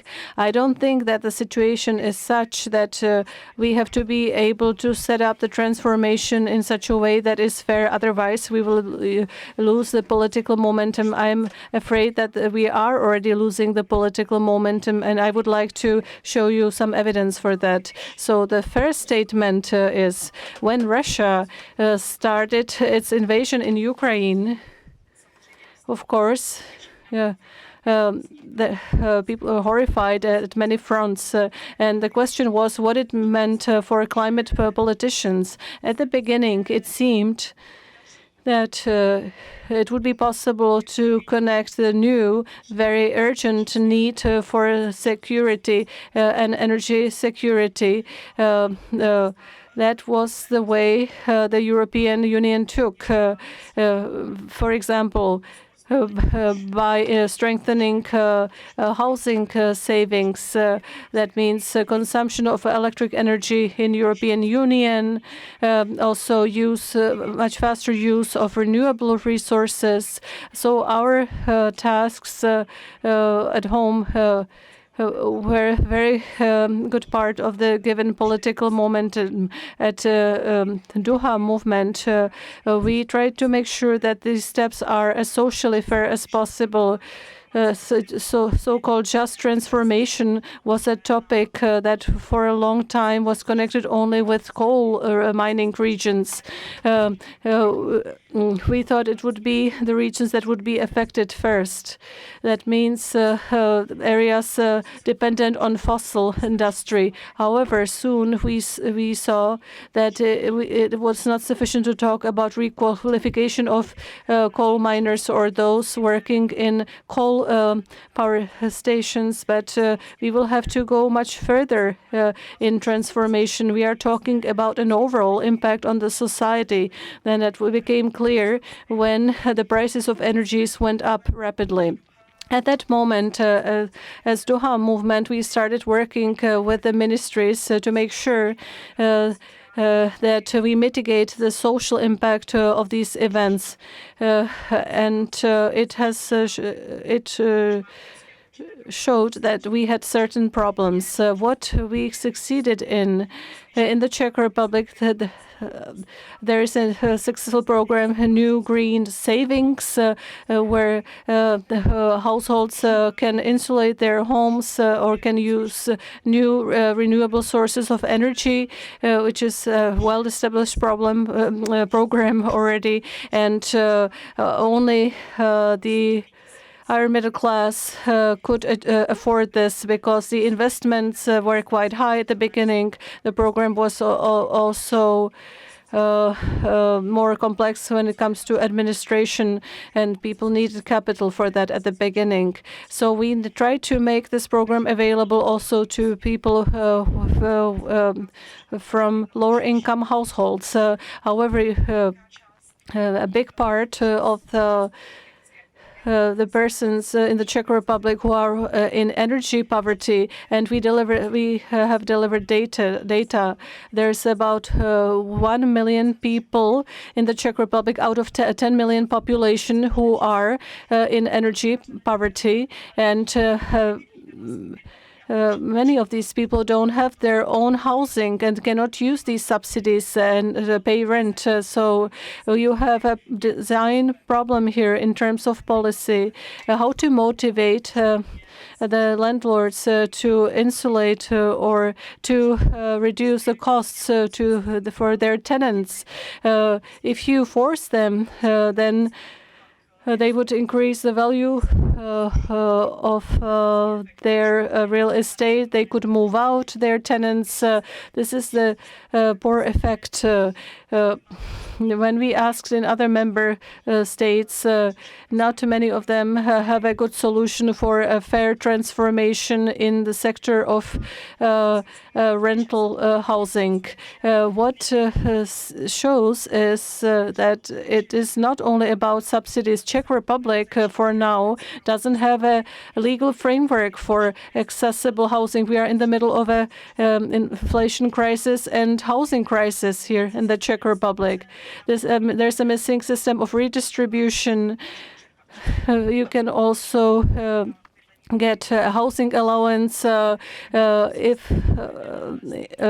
I think that the stigmatization campaign has been around against the allowances for so long that this housing allowance was used only by 30 to 40% of all people who are eligible for it, and we have not been able to change this. So with the tools we have, we cannot use now, and a long-term solution that could have impact on this energy poverty in the Czech Republic is dependent on the shift in social policies I can say this because I worked for the government before. That we need a law that would regulate accessible housing in the Czech Republic, and it has been addressed already at the minimum since 2014.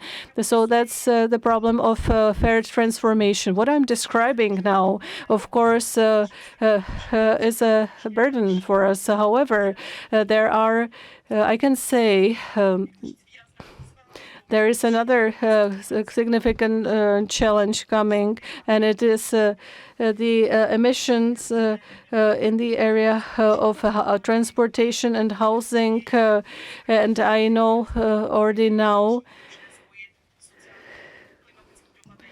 that we can see the impact on the households of the climate change on households. We can see that the prices of fuel or electricity and gas for heating the households have been very volatile lately. However, I don't think that's the main problem.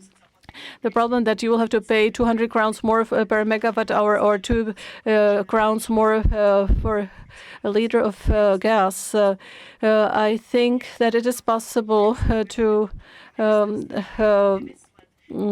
effectively solve this, and there has been a debate at the ministries how to improve the situation of the households. However, we see powerlessness in this case. So I believe that in the Czech context, that emission trading will be a real deal breaker for climate policies. And the last thing I wanted to mention is the losing of the political momentum. Doha movement does not work only in the field of energy sector, but also the sustainable agriculture. And this is one of the places where we see a strong counter pressure. And unlike in case of energy sector, we are still standing in one spot. And we see that the economic groups that gain from the agriculture have used the war in Ukraine to stop all of their efforts for common green policies or the initiative to reduce the use of pesticides. So we see that in agriculture, any efforts have been stagnating, and I think it's not a coincidence. It is a symptom, and many pre-speakers have already mentioned this, mentioned the protests. We are now in the situation where the fight against climate policies is very strong and consolidated. We have been watching the strategic agenda of the European Committee. The European Committee should show this 5-year plan and should approve it in June. And there is no clear contrast and evidence showing that the ambitions have moved when it comes to implementability of this document. There is, for example, nothing mentioned about the mitigation of changes in climate. The climate is mentioned only in connection with innovations, that it is necessary to support innovations, and this document seems to me like the problems exceed our organizational capacity, cultural cohesion, and political imagination of our societies. And I just would like to hear a discussion on this, and I know that in the next 5 years we probably won't hear those nice words about the renewal of nature, ambitious goals about renewable resources, but we will look at the questions of industrial policies and so on. Globální kontext, je to kontext velmi tvrdého soupeření I'm aware of the competitive context, background, competition of the US, China, and Europe has not managed to utilize the green agenda, has not been able to move forward. We need to take this into account for the future. We need to ask ourselves the question how to navigate this issue, how to further resolve it, how to resolve the climate change, the most burning issue. Thank you. And also for the way you said in very cautious words that the committee and the majority gave the middle finger to nature with their proposals. I come to someone who is familiar with the field of diplomacy. She's brought, it's Romana Jungwirth-Brzozowski, and she's announced as a climate policy and climate diplomacy expert, and she has also taken part on behalf of the Czech Republic in global climate negotiation. The floor is yours.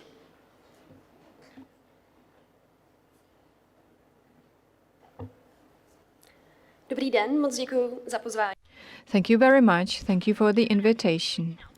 When looking for the answers to questions of this panel, I would like to utilize my experience from annual climate negotiations in which I regularly participate, COPs.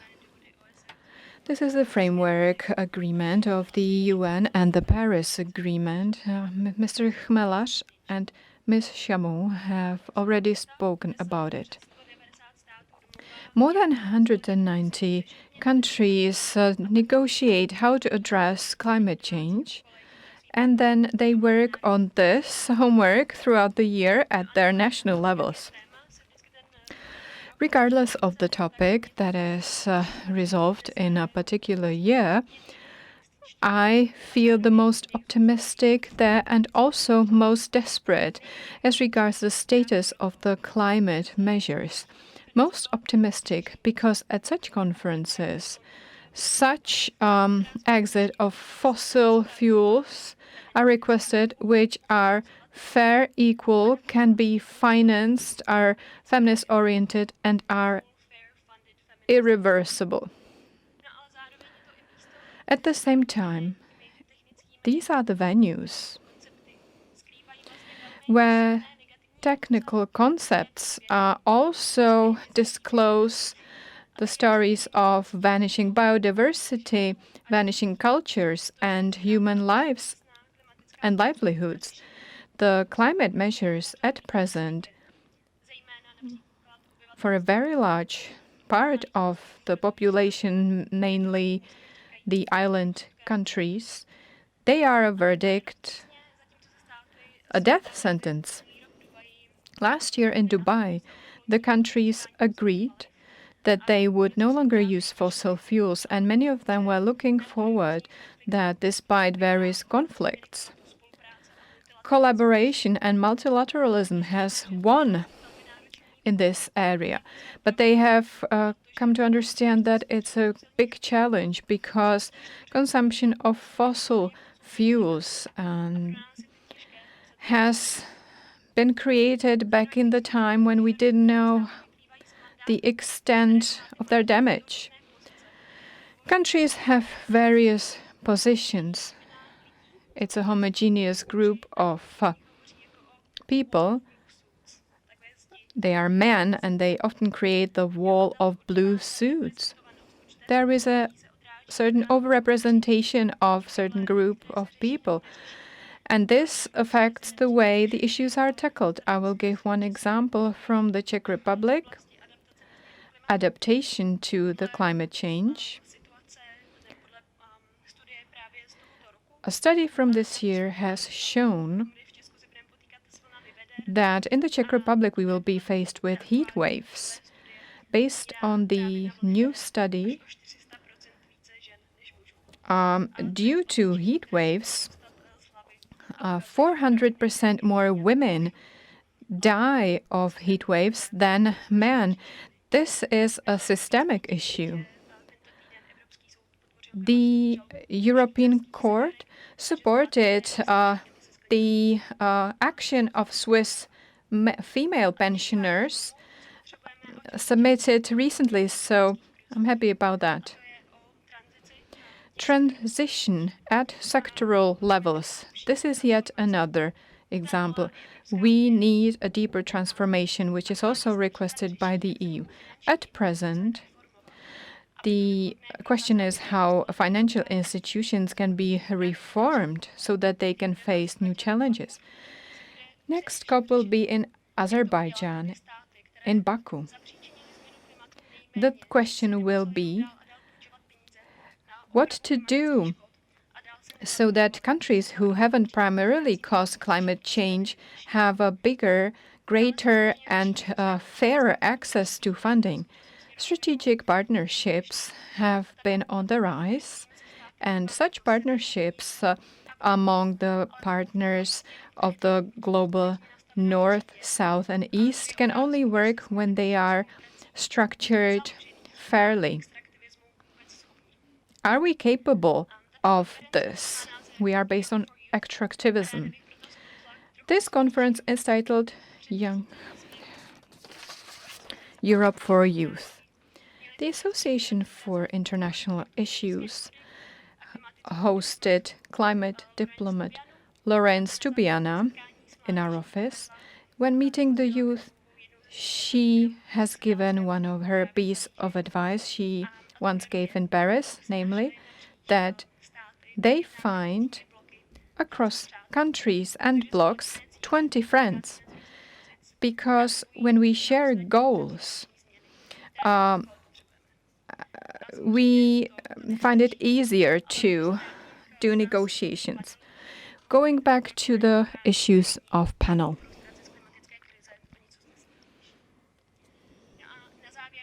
To conclude, I would like to mention Simon Steele, General Secretary of the UN.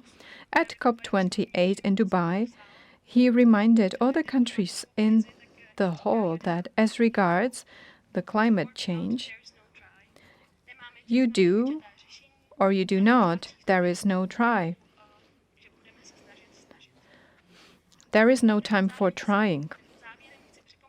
To conclude, I would like to remind that by next year, the contractual countries, also the Czech Republic and the EU, are to submit national climate plans, their contributions. The emissions are supposed to culminate, but the greenhouse gas emissions should only drop by 2% by 2030, just 2%. This is way too far away from 43% compared to the level of 2019 that needs to be achieved. A reduction by 43% by the Intergovernmental Panel on Climate Change. So we may not exceed the safe target of warming by 1.5 degree. I would like to underline the alarming situation we are in. This situation is not debated. Potential fear might actually bring people closer to populism. It comes down to some active hope. How are we going to elect? This is up to us. How are we going to collaborate? With what intentions? This will be really key over the next 2 years. And the critical non-sustainable resource is running out, and that is our time. Thank you for your attention. Thank you very much. And now we move on to Dagmar Milagova, from Living Water, and she's the vice president.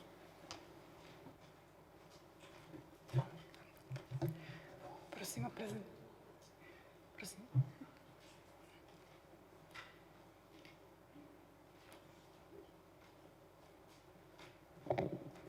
Tak. Dobrý den, dámy a pánové. Good afternoon, ladies and gentlemen. It's a great honor for me to be here today and spark the interest with the topic of how media affect the perception of green topics. I work in the NGO sector on the project Living Landscape. We want to adapt the landscape to climate change. We also involve the public. I would like to invite you to look up our project and get involved actively. Initially, we need to clarify in what playground we are, what falls, what errors we should no longer accept. These are 10 rules defined by Mr. Kovac. We should be truthful, objective. We should be faithful to some code of conduct. Point 10 is addressed at us, the readers, and the public, and says that we need to be active. We should request that these rules be adhered to by the journalists. And when you take a look at these rules, they are really difficult to comply with. Media is called to be they may be the cause of misinformation. I would like to give 2 examples. The first is the issue titled Dieselgate from 2015. And Volkswagen didn't say the truth, manipulated the emission results, and investigative journalists have decoded that. They have informed the readers and also made pressure, which pressured the politicians to respond. It could no longer be put under the carpet. This strengthened environmental regulations and increased the interest in the impacts of the automotive industry on the environment. So this was a positive contribution of the media on the environmental issue. Fracking, that's the mining of slate gases that has already been mentioned here. In the Czech Republic and worldwide, most media failed in informing about this mining technology. And in the Czech Republic, unfortunately, the public administration failed as well. Some ministries, some political parties. The issue of fracking was so new and complicated back then that the media took over information from the corporates, from lobbyists, from agencies who were given the task to depict this technology as not endangering the health and nature. It went so far that Česká plynárenská společnost, the Czech gas provider, issued a report without a press release, and the Czech press agency took this report over, and this way it spread across all the media here.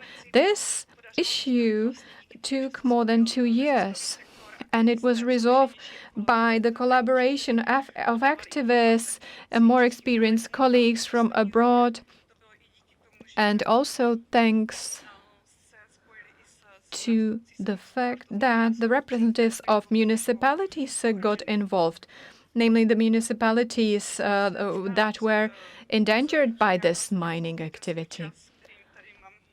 When I was thinking about how to utilize the time I will be given here, I asked myself the question, what we have perceived as a synonym for environmental topics in the EU over the past years. This is certainly something we title Green Deal. In Czech, we have two possible translations, like Green Agreement or Green Fate. And this only signals the ambivalence of it, how we perceive it. So how to define our attitude to it? The journalists and the media are sometimes recommended not to even use the phrase Green Deal because it may work as a red rug. When we use the Green Deal for the EU, when we use this phrase, the response of the public is sometimes a little better, but I believe that renaming it will not suffice to change the discourse on this topic.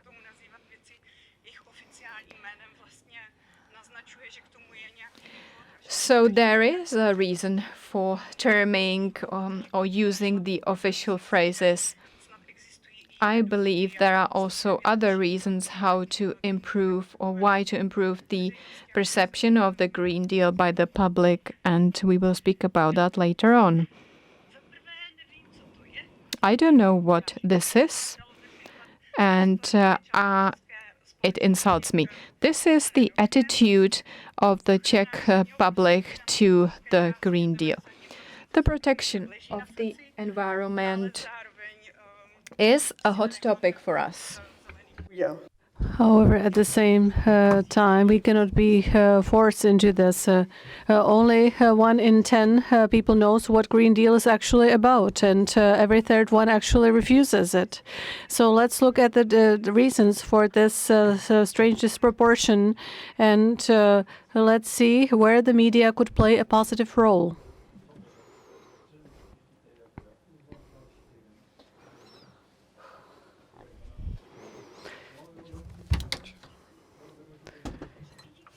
Also, thanks to the media, we can agree that the climate change is here, probably caused by a human, and we want to protect the planet. And yesterday was already too late. However, we differ in more specific opinions, what specifically we should do, how big a priority it should be, and what we are willing to invest in this transformation. Parts of the Green Deal outweigh the negative expectations with considering a special impact on the economy and other indicators. Where is the problem?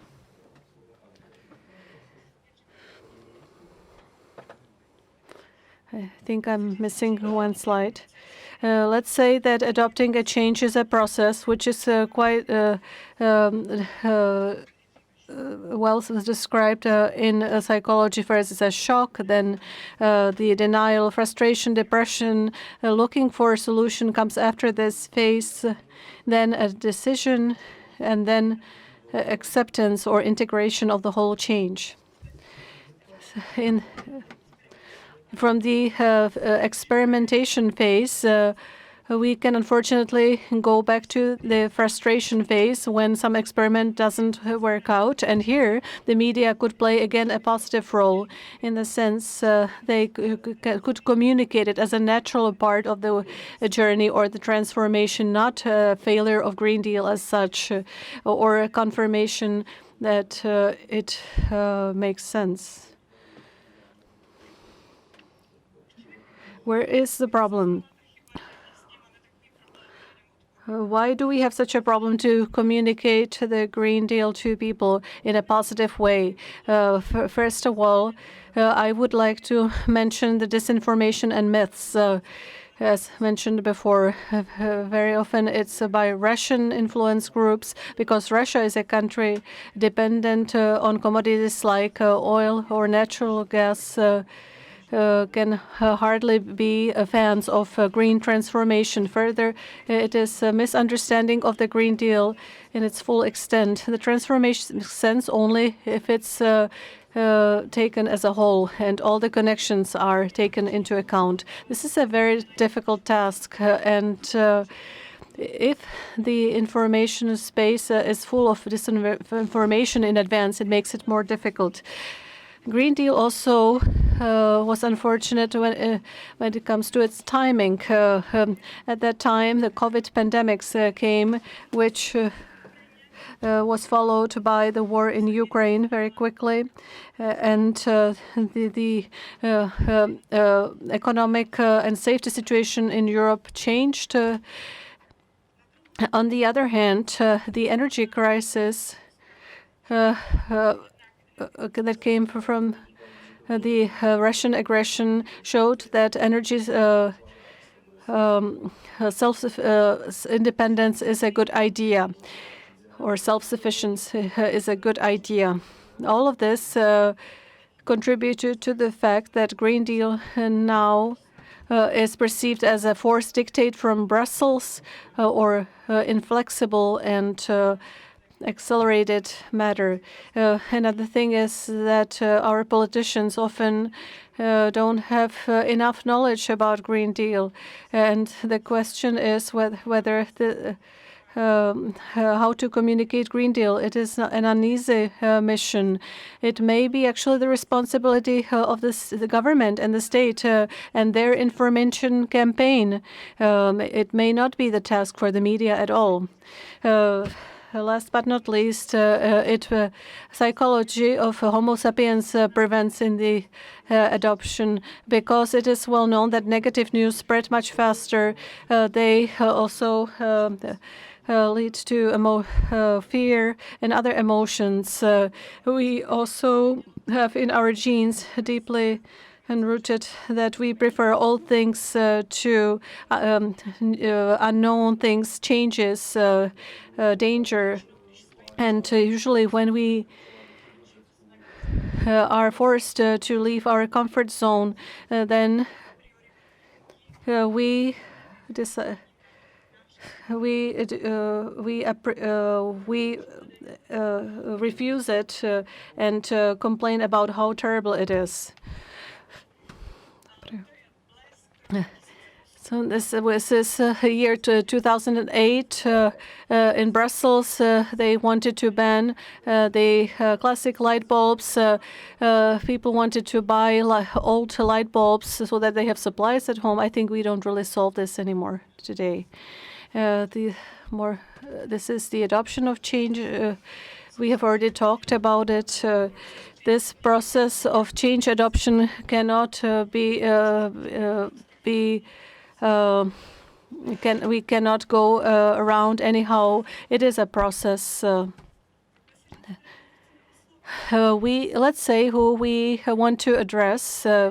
It is necessary to say that it won't be possible to use one media language for all groups. To simplify this, we have divided them into 6 basic groups. Those are optimistic, supporter, careful advocates, uncertain, indifferent, and program opponents. And that I'm missing 2 more mindsets, and those are people who I personally call those who only see the catastrophe and are paralyzed by their climate anxieties, and then the radical activists who would like to even more stricter policy than Green Deal requires right now. Let's say what could work. It should definitely be personal experience, empathetic mitigation of fear connected with the Green Deal impact, both social and economic ones, then arguments, data, and facts that the target group listens to and understand. And it requires from the media that they speak the language of our tribe. there's definitely emotions and stories, and then it would definitely help. It has already been mentioned here before, from reactivity when we demand something or rebuke some myths to proactiveness. One example for all, a group of the elderly may not perceive protection of the environment as their priority. However, on the other side, they like to save money. So the hit of subsidy is the photovoltaic heating of water for the elderly. We can see advertising spots for this group and helps them save money. It's not about sustainability. A massive campaign has been running already, but it is not from the government or the media.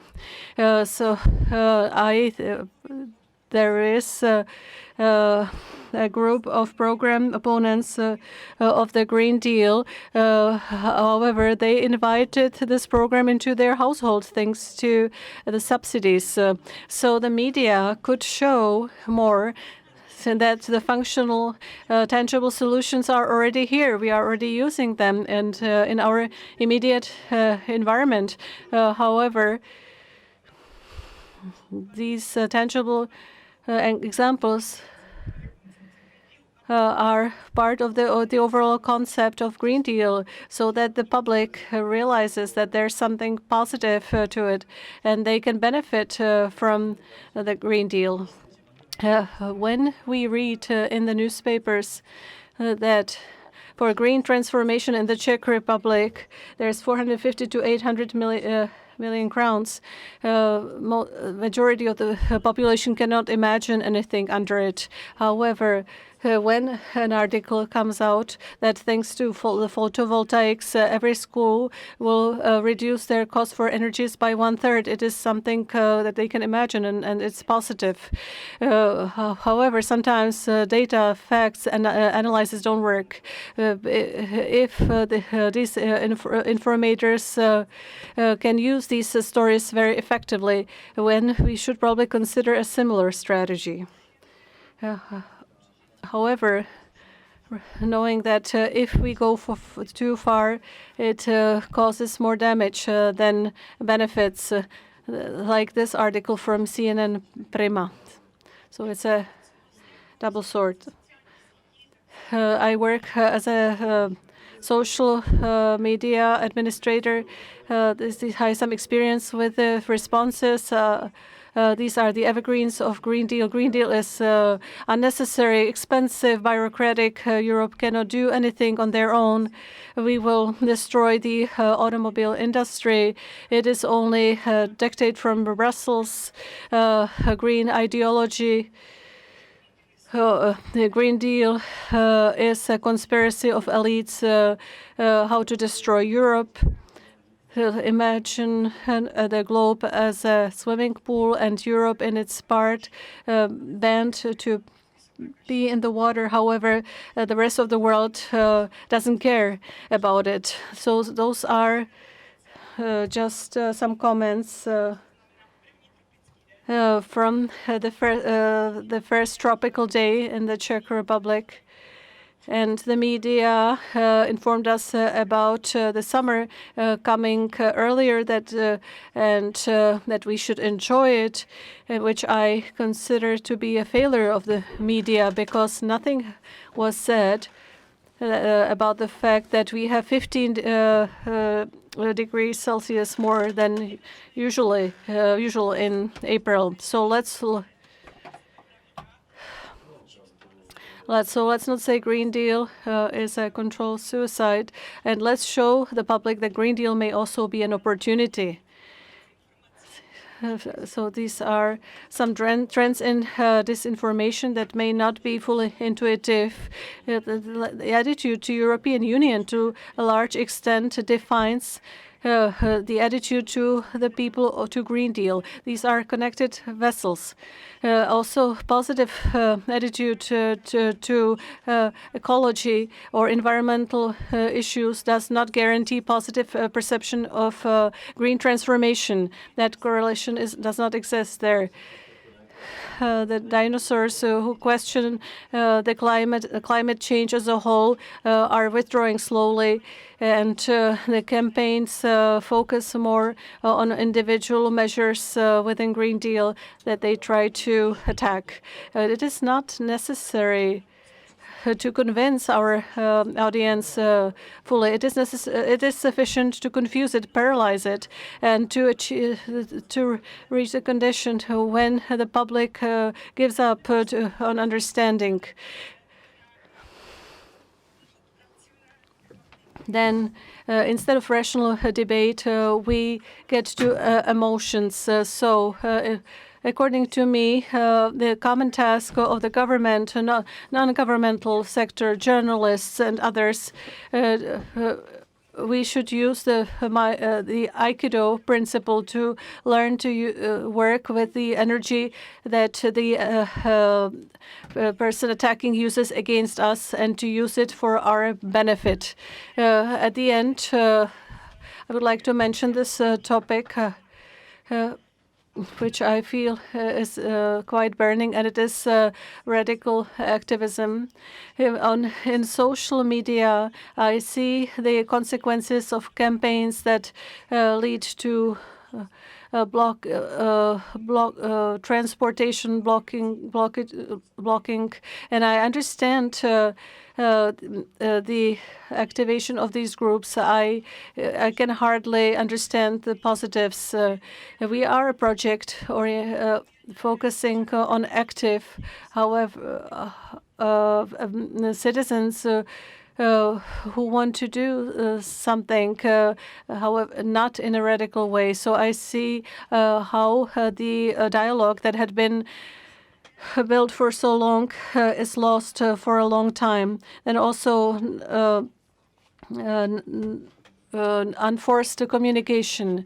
If we want to protect the environment by the approach, look, this planet really will be doomed.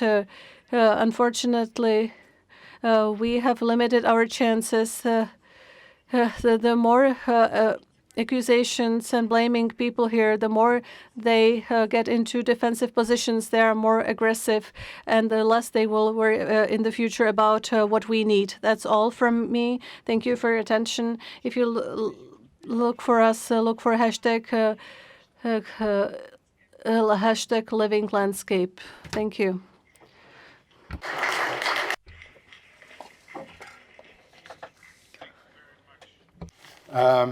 Then I give the floor to a former Prime Minister and a former Commissioner of the EU to summarize the first part of our program.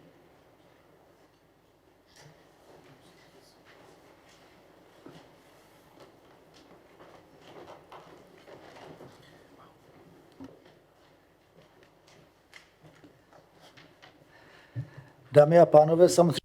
Ladies and gentlemen, this is, of course, not a simple task to summarize such a complex and interesting debate, but allow me to at least try very briefly for myself to summarize the main messages that I have drawn from this debate. The first thing we need to be aware of is the ability to manage the green transition, climate transition. It's about politics. Politics is not a rational craft only.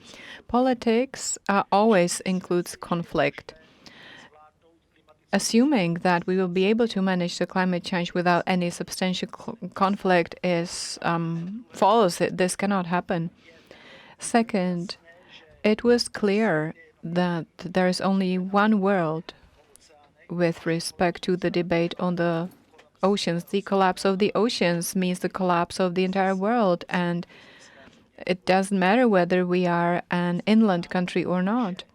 This means that at the same time, the world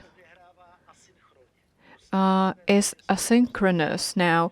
Countries are at different stages of their development, and this complicates the debate. But there's no point in avoiding this. It's obvious that the debate about climate changes is accompanied by a number of disinformation. However, we need to say, as I have said already, if it's a policy, then a policy or politics always goes hand in hand with disinformation. This is an integral part of politics, and we may not think that we will eliminate this by some prophylaxis. Another fact resulting from the debate is that we have to be aware that the society is very complex, structured, that there are various groups in it, and then the societal movement will never occur in a way that it would be supported by a majority. A movement in a society is triggered by minorities. Minorities being aware of a situation, and the majorities follow them or do not object such movement. Another remark resulting from the debate is that obviously, apart from the environmental policy, a non- or counter-environmental policy is being formed as well. And we cannot underestimate such fact. In individual and general psychology, it is stated that the change that comes is an anticipated change, a very deep change. And there is a historic saying. We are killing the messengers bringing the bad news. To a certain extent, within a political debate and in certain groups, Green Deal is namely the messenger of the bad news. It's not about the rejection of the Green Deal and its content, but the rejection of the change as such. And that is complex. And we have to count on this. And the last part that has also resulted from the debate, or two more, is that the environmental policy, as any other policy, has various impacts on various groups of inhabitants. And one of the fundamental tasks is to achieve that it is not apparently unjust, that it does not make pose an unreasonable burden on some groups of people. And in the Czech background, as regards the Czech debate, there is an incredibly strong insular way of thinking, and we are very little aware of the fact that the politics of the climate is a global politics, as has been said, or it has shown itself, or it was implied from the statements that there is a Paris Agreement, a global agreement, that there are sustainable goals, sustainable development goals. So this is yet another fact that is necessary in the media debate. We need to clarify the international background,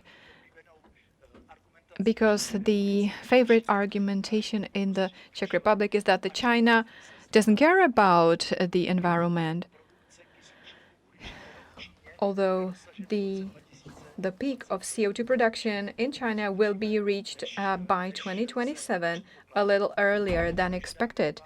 So, ladies and gentlemen, these are general statements that I have phrased based on what has been presented here, but it's very complicated to summarize such a complex debate in a simple way. Thank you.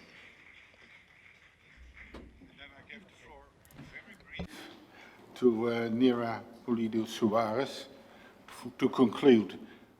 Unfortunately, we run out of time. We started already a bit late. You could say heaven could wait, so why not wait for the monastery? But we have an appointment there to talk about the disinformation as well, what libraries can do. So it's not so much about heaven as the same fight we talk here. Nira. Hello, good afternoon. Climate change represents a problem with a high impact on society and our lifestyle. I would like to add another example.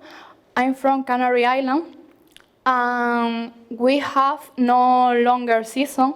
Our winter lasts a week, and during the summer, the temperatures are higher and higher every year.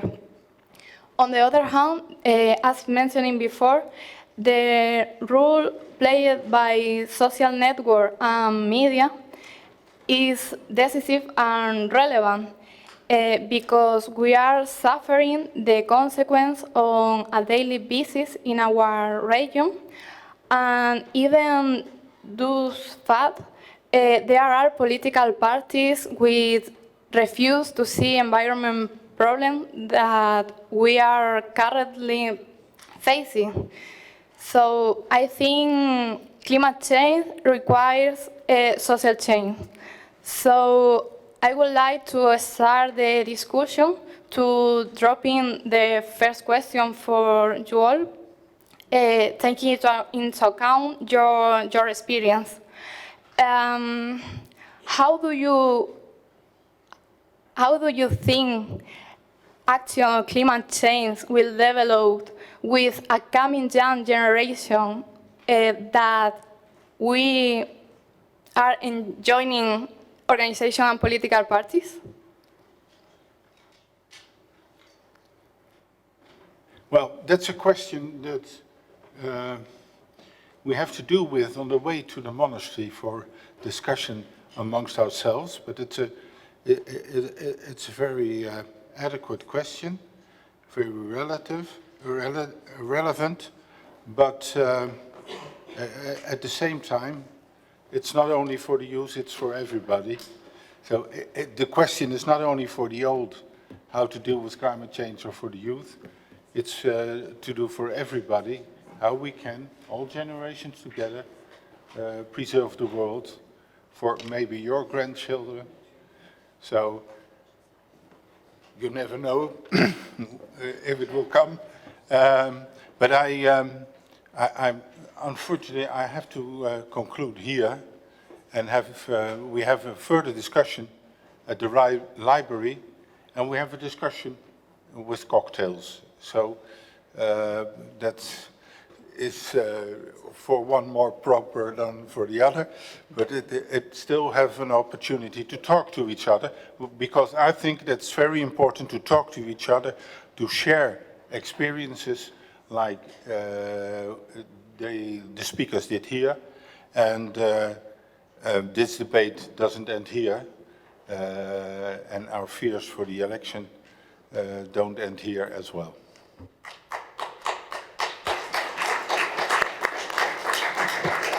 Exactly. I would like to kindly thank Gerrit-Jan for his moderation of the afternoon panel.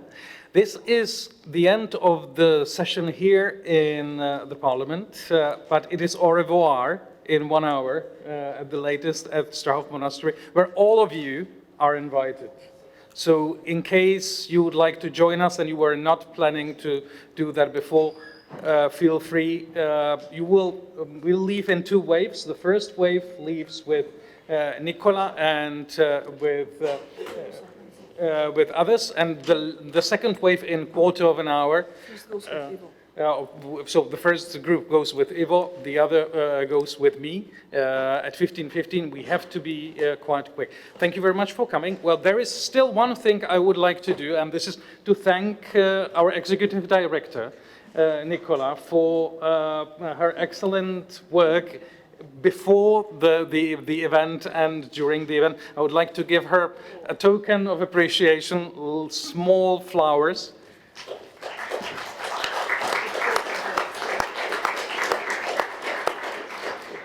I would like also thank to Aleš Kmelař, who was with us online, and yeah, please feel free to join us, all of you at Strav Monastery. We are leaving just now.